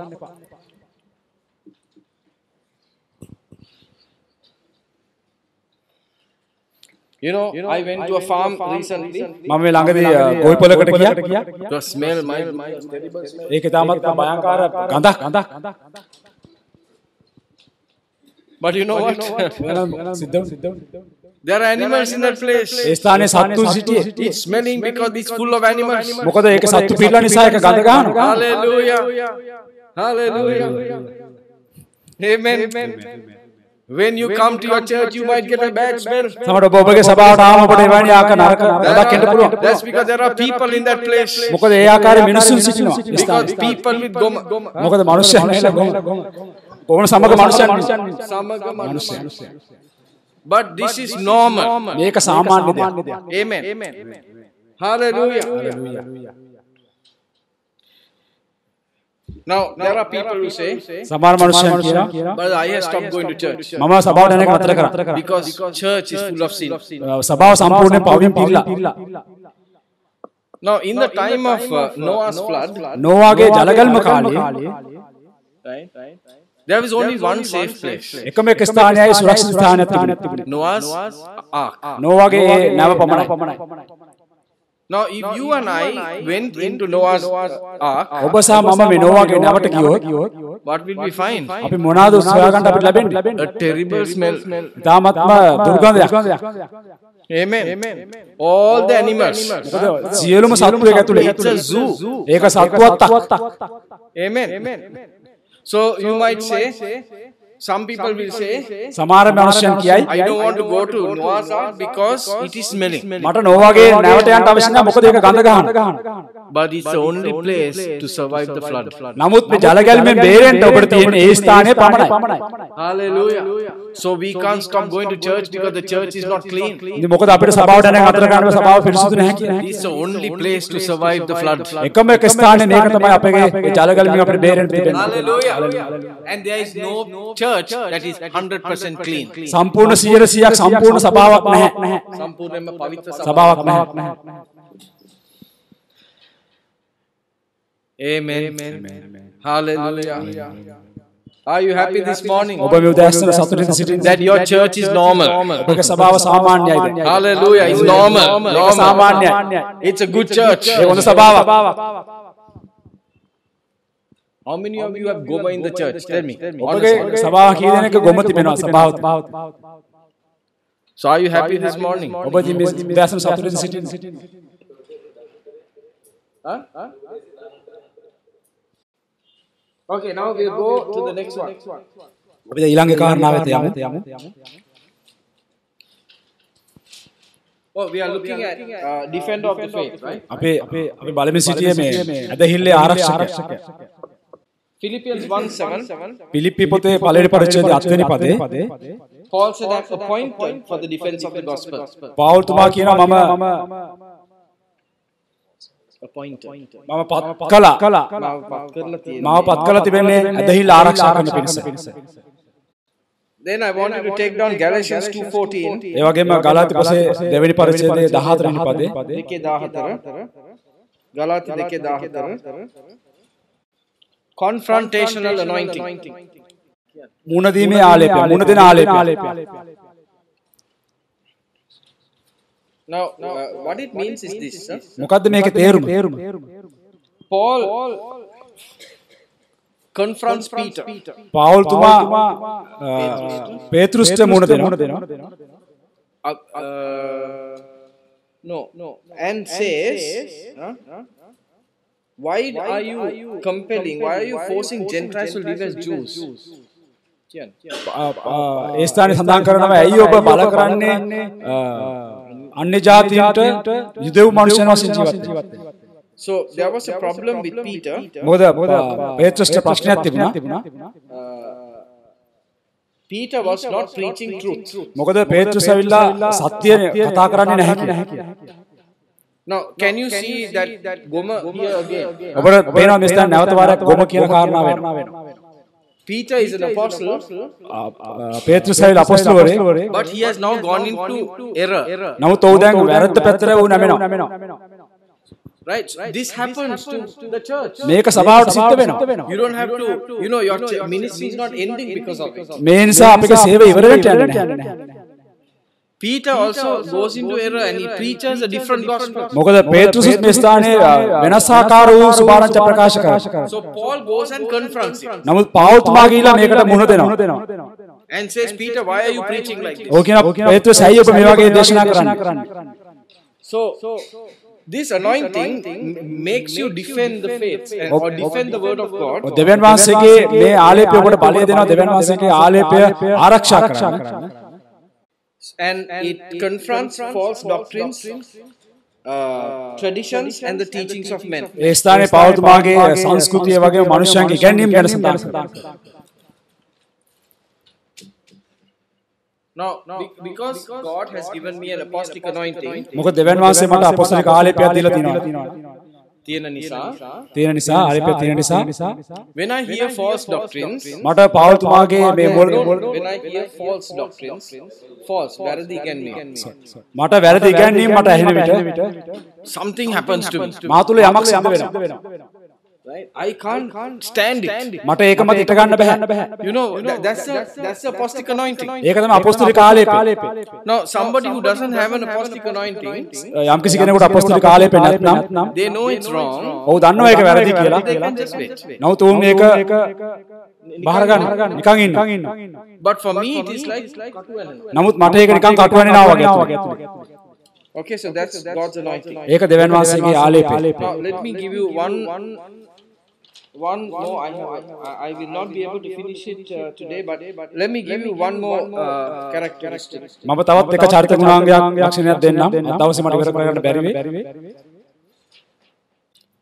Okay, this is very important. The sixth characteristic. මේ නම්බර් 6 මේක තමයි වැදගත් චරිත ගුණාංගය. 6 වෙනි චරිත ගුණාංගය. The finishing anointing. අවසන් කිරීමේ ආලේපය. සම්පූර්ණ කිරීමේ ආලේපය. Right. We are very good at starting things. අපේ දේවල් පටන් ගැනීමේදී තාමත් අපි හොඳයි. යහපත්. අපි දක්ෂයි. We are clever at starting things. අපේ දේවල් පටන් ගන්නකොට තාමත් දක්ෂයි. පටන් ගන්න දක්ෂයි. But we are not very good at finishing it. නමුත් අපි ඒක අවසන් කරද්දී අපි දක්ෂ නැහැ. සම්පූර්ණ කරද්දී අපි දක්ෂ නැහැ. සම්පූර්ණ කරන්න දක්ෂ නැහැ. Isn't that right? ඒක හරිනේ. So sometimes we will start a church building. අපි සමහරවිට සභාව ගොඩනගිල්ල පටන් ගන්නවා. We put the foundation. අපි අතිවාරම දානවා. and we can't finish. අපි එතනින් අවසන් කරනවා. නෑ අපිට අවසන් කරන්න බෑ. අපි අවසන් සම්පූර්ණ කරන්න බෑ. අපිට සම්පූර්ණ කරන්න බෑ එතන. We are good at starting. අපි දක්ෂයි පටන් ගන්න. But we can't complete it. නමුත් අපිට ඒක අවසන් කරන්න බෑ. සම්පූර්ණ කරන්න බෑ. So this anointing මේ ආලේපය gives you the ability of completion. ඔබට හැකියාව දෙනවා ඒක සම්පූර්ණ කරන්න. Amen. John 4:34. යෝහන් 4 වෙනි පරිච්ඡේදය 34 වෙනි පදේ. Yes. 4:34 යෝහන් 4:34. පාස්ටර් කුමාර් කියවන්නේ. යේසුස් වහන්සේ මාගේ කෑම මාතේ කරන් වහන්සේ කැමැත්ත වහන්සේගේ වැඩේ. Now in the original Bible it says මේක හරි බයිබලයේ මේක සඳහන් කරනවා. My father has sent me. මගේ පියා මාව එවලා තිබෙනවා. යවලා තිබෙනවා. My food is to do his will මගේ කෑම ඇවිල්ලා උන්වහන්සේ කැමැත්ත කරන්න. and to complete. ඒ වගේ මේක සම්පූර්ණ කරන්න. Amen. So once again you see that word sent. ඔව් නැවත වාරයක් ඔබ මේ වචනේ බලන්න යවන ලද වචනේ. So that means it's a apostolic anointing. ඒ කියන්නේ ඒකයිලා අපොස්තලික ආලේපයක්. And it's talking about finishing that work. ඒ වගේම එතන ස්ථානයේ සඳහන් කරනවා ඒ කාර්ය සම්පූර්ණ කිරීම. Hallelujah. Then look at Acts chapter 20. ඒ වගේම ක්‍රියා 20 පරිච්ඡේදය 22 සිට 24. 22 සිට 24 දක්වා. ක්‍රියා 20 22 සිට 24. Paul is saying, පවුල් තුමා කියනවා I want to finish my race. මට අවශ්‍යයි මගේ දිවීම සම්පූර්ණ කරන්න. Amen. So Paul didn't care about his life. පවුල් තුමා ඔහුගේ ජීවිතය ගැන සැලකුවේ නැහැ. He cared about finishing. ඔව් එකම දේ ඔහු බලාපොරොත්තු සම්පූර්ණ කරන්න. Okay, I'm going to give you one more. ඔබට තවත් එක කාරණාවක් දෙන්න යනවා. I want you to turn with me to Acts 4:33. ක්‍රියා 4 වෙනි පරිච්ඡේදයේ 29. 4:33. ක්‍රියා 4:33. හරි කියව.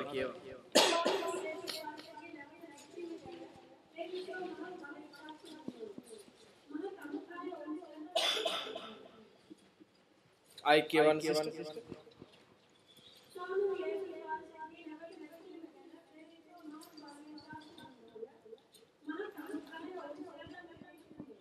Okay, how many of you believe that God gives us grace? ඔබ කී දෙනෙක් විශ්වාස කරනවා දෙවියන් වහන්සේ අපට අනුග්‍රහය දෙනවා කියලා? How many of you believe? Okay. Now here the apostles are talking about a different type of grace. මේ ස්ථානයේ අපොස්තලවරු මේ ඒ කියන්නේ වෙනත් වූ අනුග්‍රහය ගැන කතා කරන්නේ නැහැ. කතා කරනවා. Sister I මත් කියවන්න.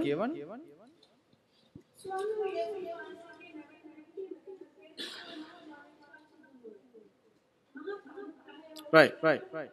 Now, here the Bible is saying that what the apostles experienced was not just normal grace. මේ බයිබලයේ මේ ස්ථානයේ සඳහන් කරනවා අපොස්තලවරුගේ අනුග්‍රහය වෙලා සාමාන්‍ය අනුග්‍රහයක් නෙවෙයි. But it was great grace. ඒකයිලා මහත් අනුග්‍රහයක්. Great grace. මහත් අනුග්‍රහයක්. Hallelujah. Great grace. මහත් අනුග්‍රහයක්. There's another scripture in which it says ඒ වගේ තවත් බයිබල් පදයක සඳහන් කරනවා God did special miracles. දෙවියන් වහන්සේ විශේෂ ආස්කම් කරා. ක්‍රියා 19:11. දෙවියන් වහන්සේ පාවුල්ගේ අත්‍යන්ත අපූර්ව ආශ්චර්යයක් No, why does the Bible just say miracles? ඇයි මේ බයිබලයේ ආස්කම් ගැන සඳහන් කරන්නේ? ආස්කම් ගැන කියන්නේ. Yeah. He doesn't just say miracles.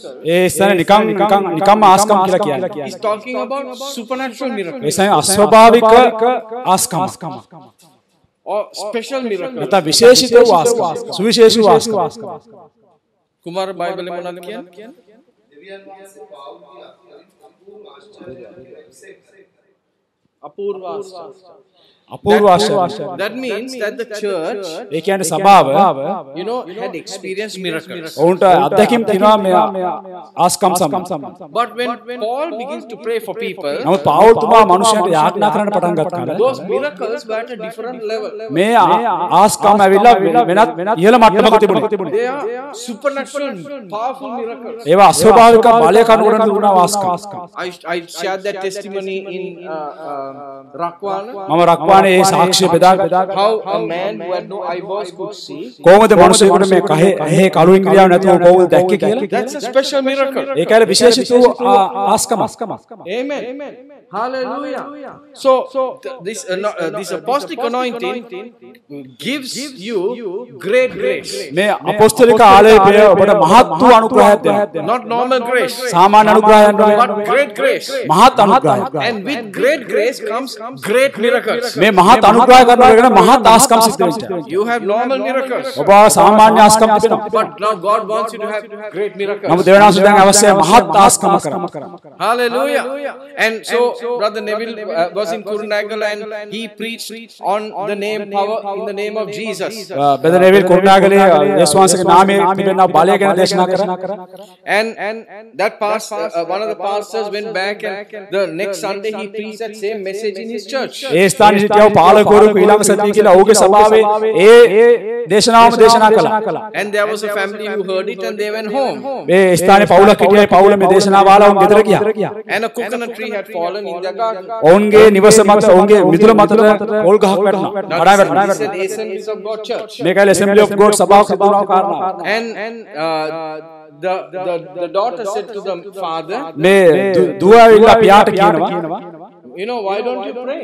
තාත්තා අයෝබ යාඥා කරන්නේ. We heard the power in the name of Jesus. අපිට ඇහුණා එදා යේසුස් වහන්සේගේ නාමයේ ඇති බලය. So they prayed a prayer. ඉතින් ඔවුන් යාඥාවක් කරා. They went into the house and went to sleep. ඔවුන් නිවසට ගිහලා නිදාගත්තා. Next morning when they woke up, උදෑසන නැකින්නකොට now this is an Assemblies of God person.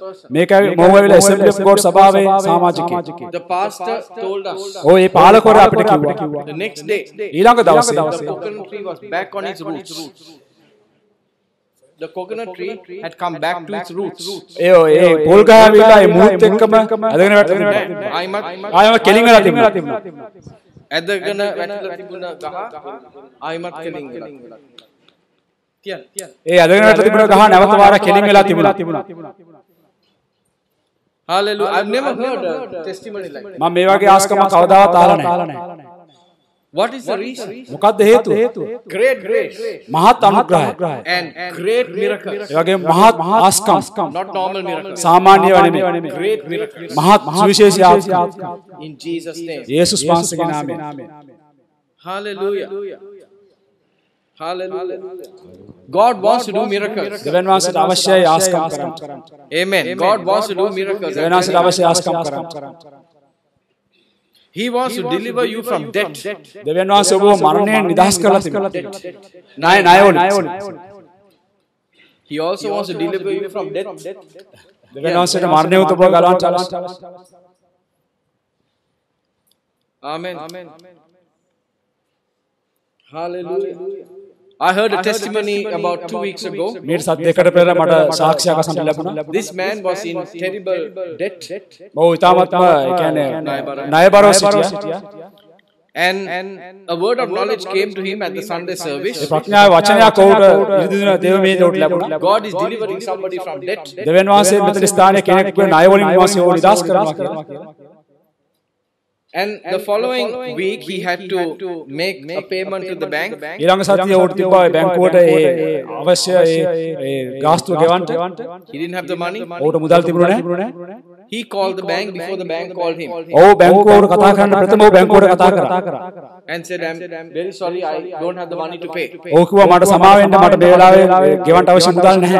And the bank said, ඒ බැංකුවෙන් කිව්වා but it's already paid. ඒක දැන්ටමත් ගෙවලා ඉවරයි. And there is some money extra.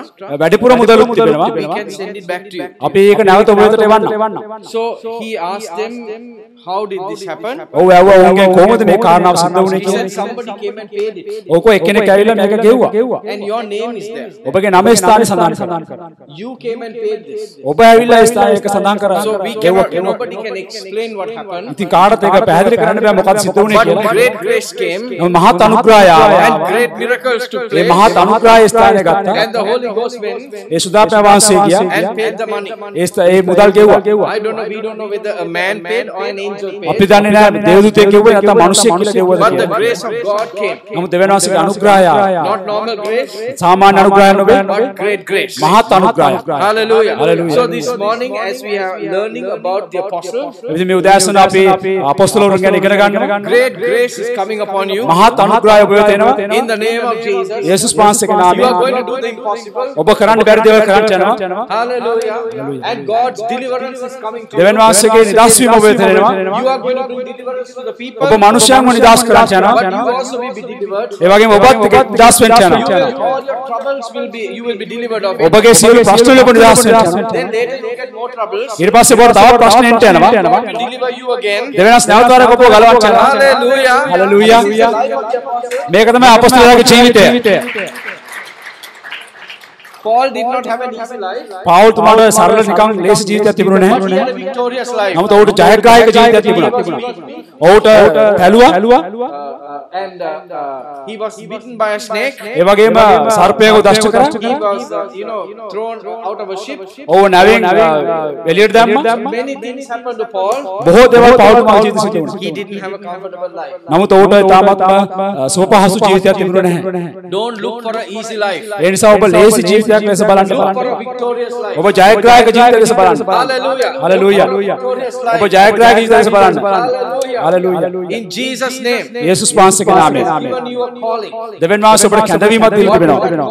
මොකක්ද ඒ කැඳවීම? Turn people from darkness to light. මනුෂ්‍යයන්ව අන්ධකාරයෙන් ආලෝකයට අරවන්න. Amen.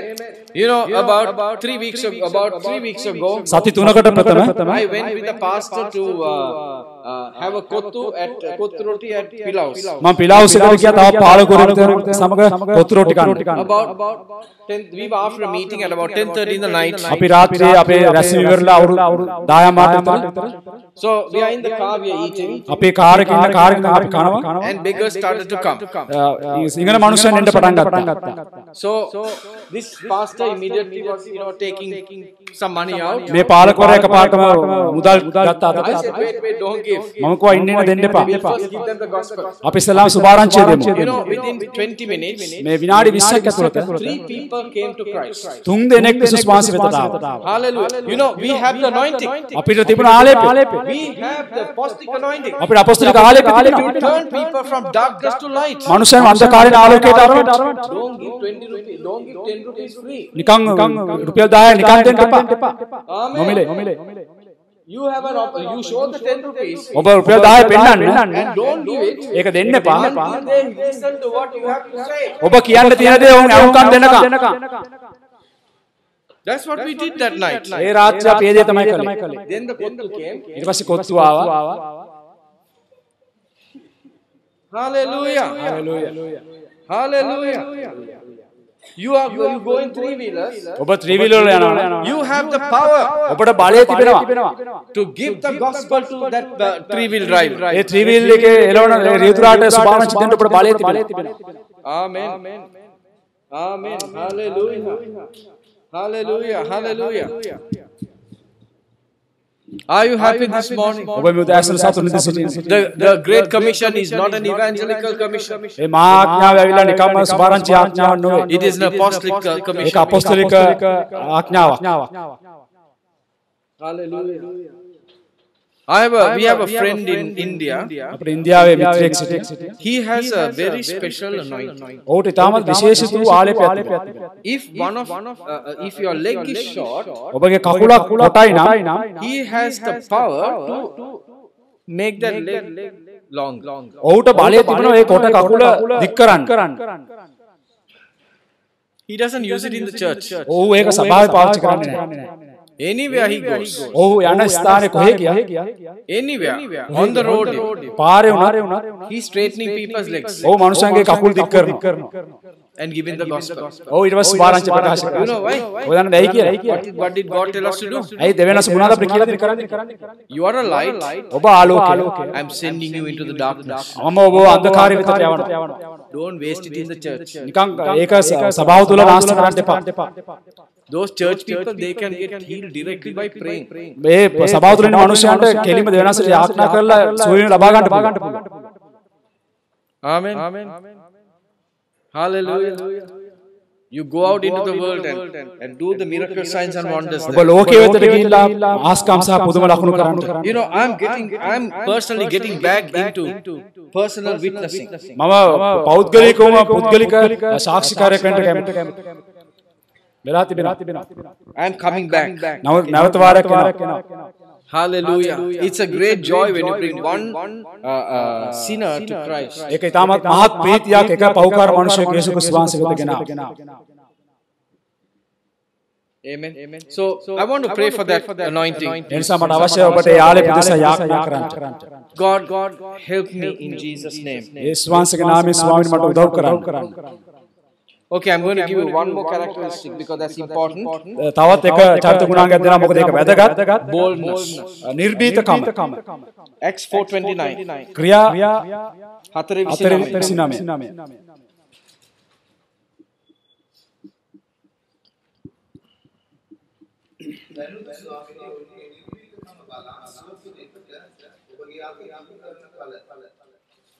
Thank you.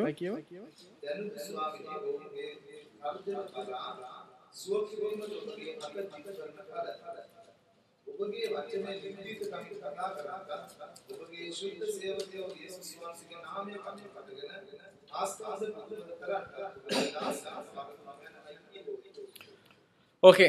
Now this is a big shift in the mind. Okay. මේකයිලා ලොකු නැවක් මනස දිවෙන්නා වූ විශාල නැවක්. Shift. පරිවර්තන. මනස තුළ තිබෙනා වූ විශාල පරිවර්තනය. මනස පරිවර්තනය. Here the apostles are saying, මේ ස්ථානයේ අපොස්තලවරු කියනවා, Lord, look upon their threats. ස්වාමිනේ ඔවුන්ගේ තර්ජන දිහා බලන්න. They are threatening all kinds of things. ඔවුන් සියලු දේවල් වලින් තර්ජනය කරනවා. But නමුත් grant your servants, give your servants ඔබගේ සේවකයාට දෙන්න all boldness සියලු ධෛර්යය that we may speak your word ඔබගේ වචනේ කතා කරන්න. and we may do miracle signs and wonders. ඔවුන්ට ආස්කම් සහ පුදුම ලකුණු කරන්න. Hallelujah. You see, their defense was this. ඔවුන් මේ මත යැපෙනවා මේ ස්ථානයේ. Their defense. ඔවුන් ආරක්ෂා කරනවා. ඔහුගේ ආරක්ෂාව මේකයි. ඔහුගේ ආරක්ෂාව මේකයි. When threats are coming, මේ තර්ජන එන විට they react ඔවුන් ප්‍රතිචාර දක්වනවා with miracle signs and wonders and the preaching of the word. දෙවියන් වහන්සේගේ වචනය ප්‍රකාශ කිරීමෙන් සහ ආස්කම් පුදුම ලකුණු කිරීමෙන්. So they are not asking for the threats to stop. ඔවුන් කියන්නේ නැහැ මේ තර්ජන නතර කරන්න කියලා. But in the midst of those threats, මේ තර්ජන මැදව give us the boldness අපිට නිර්භීතකම to preach the gospel. සුභාරංචි ප්‍රකාශ කරන්න. This is one of the characteristics of the apostolic anointing. මේ අපොස්තලික ආලේ පිටු තිබෙනා වූ තවත් චරිත ගුණාංගයක් තමයි මේ කාරණා.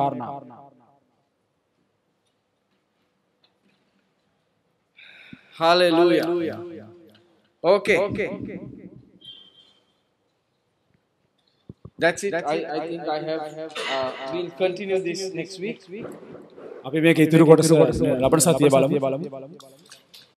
Amen. Did you receive something this morning? මේ උදෑසන ඔබ යමක් ලබා ගත්තද?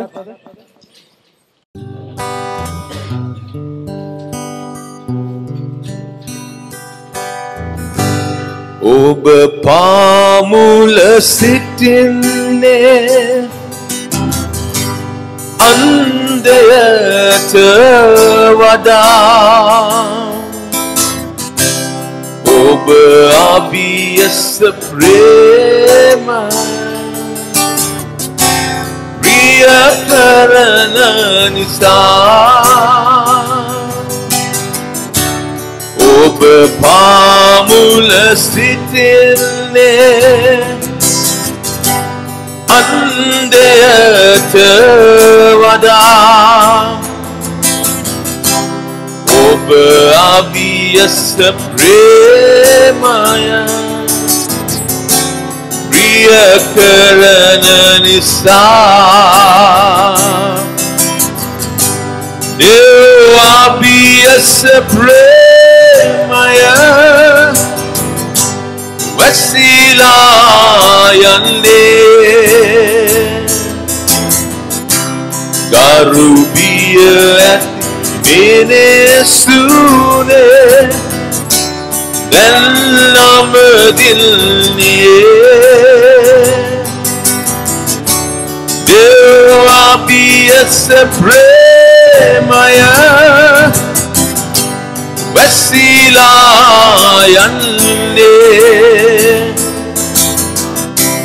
Mage hadavat samayan Utturayanle Oba pamula sitinne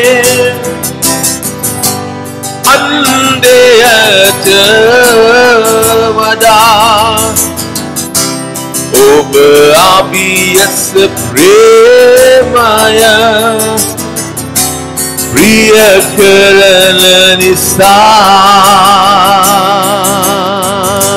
Oba Abiyasa Premaya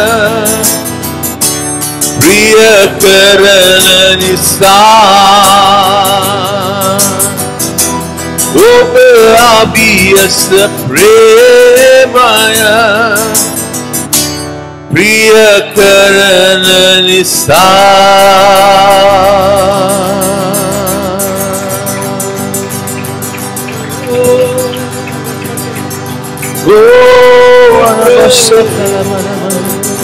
Shera Bakurobo Sakalama Shemora Bakatura Masera Mande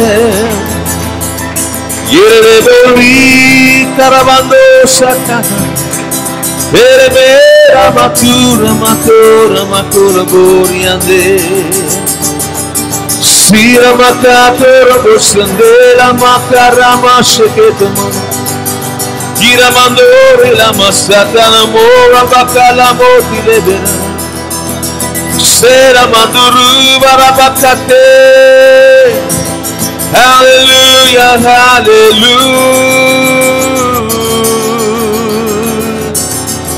Yera Masande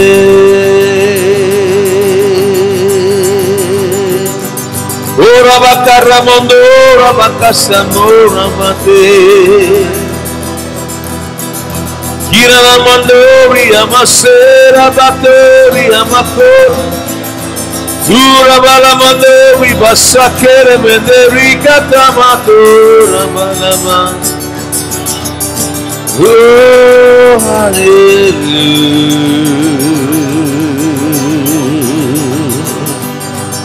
Oh hallelujah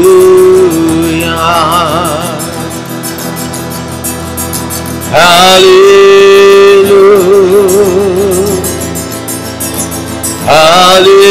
Hallelujah, Hosanna.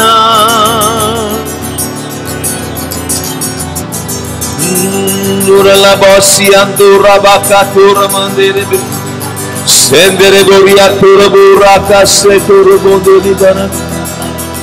Caramondo rico tora massa pene mende di basciacatura.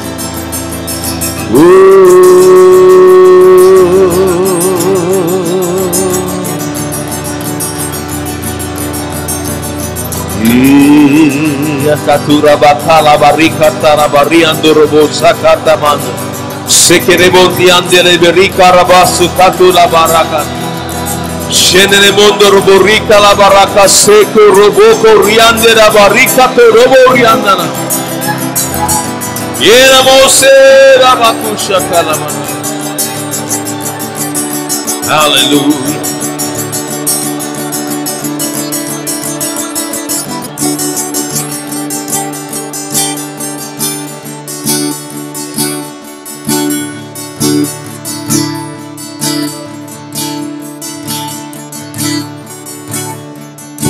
I want you to start, telling God, God, give me an apostolic anointing.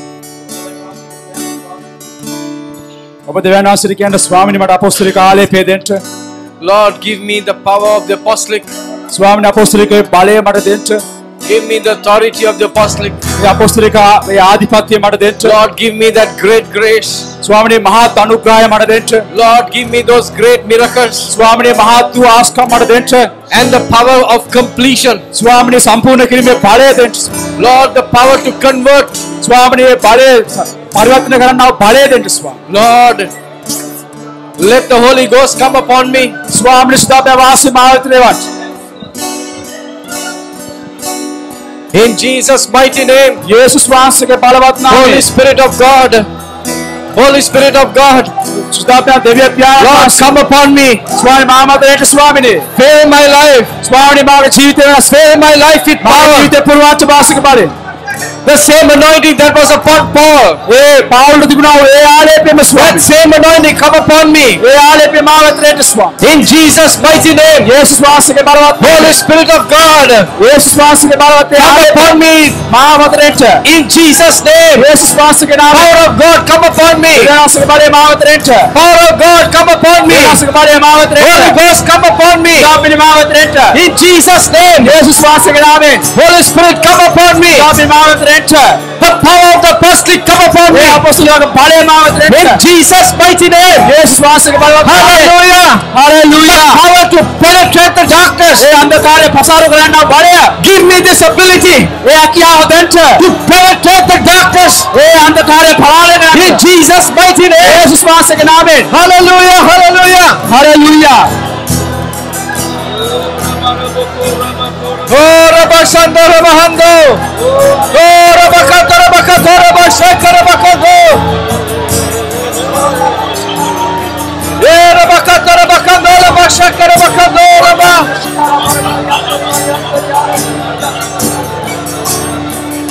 Hallelujah, hallelujah. I give you praise. Hallelujah. Hallelujah, hallelujah. Lord, give me a lion heart. ස්වාමීනි සිංහයෙකුගේ හදවත මට දෙන්න. Transform my heart. ස්වාමීනි මගේ හදවත පරිවර්තනය කරන්න. Transform my weak heart. ස්වාමීනි මගේ දුර්වල ස්ථාන පරිවර්තනය කරන්න. In Jesus' name. යේසුස් වහන්සේගේ නාමයෙන්. In Jesus' name. යේසුස් වහන්සේගේ නාමයෙන්. Hallelujah. Hallelujah. Give me supernatural boldness. ස්වාමීනි අස්වාභාවික නිර්භීතකම දෙන්න. In Jesus' name. යේසුස් වහන්සේගේ නාමයෙන්. Hallelujah. Oh, we give you praise.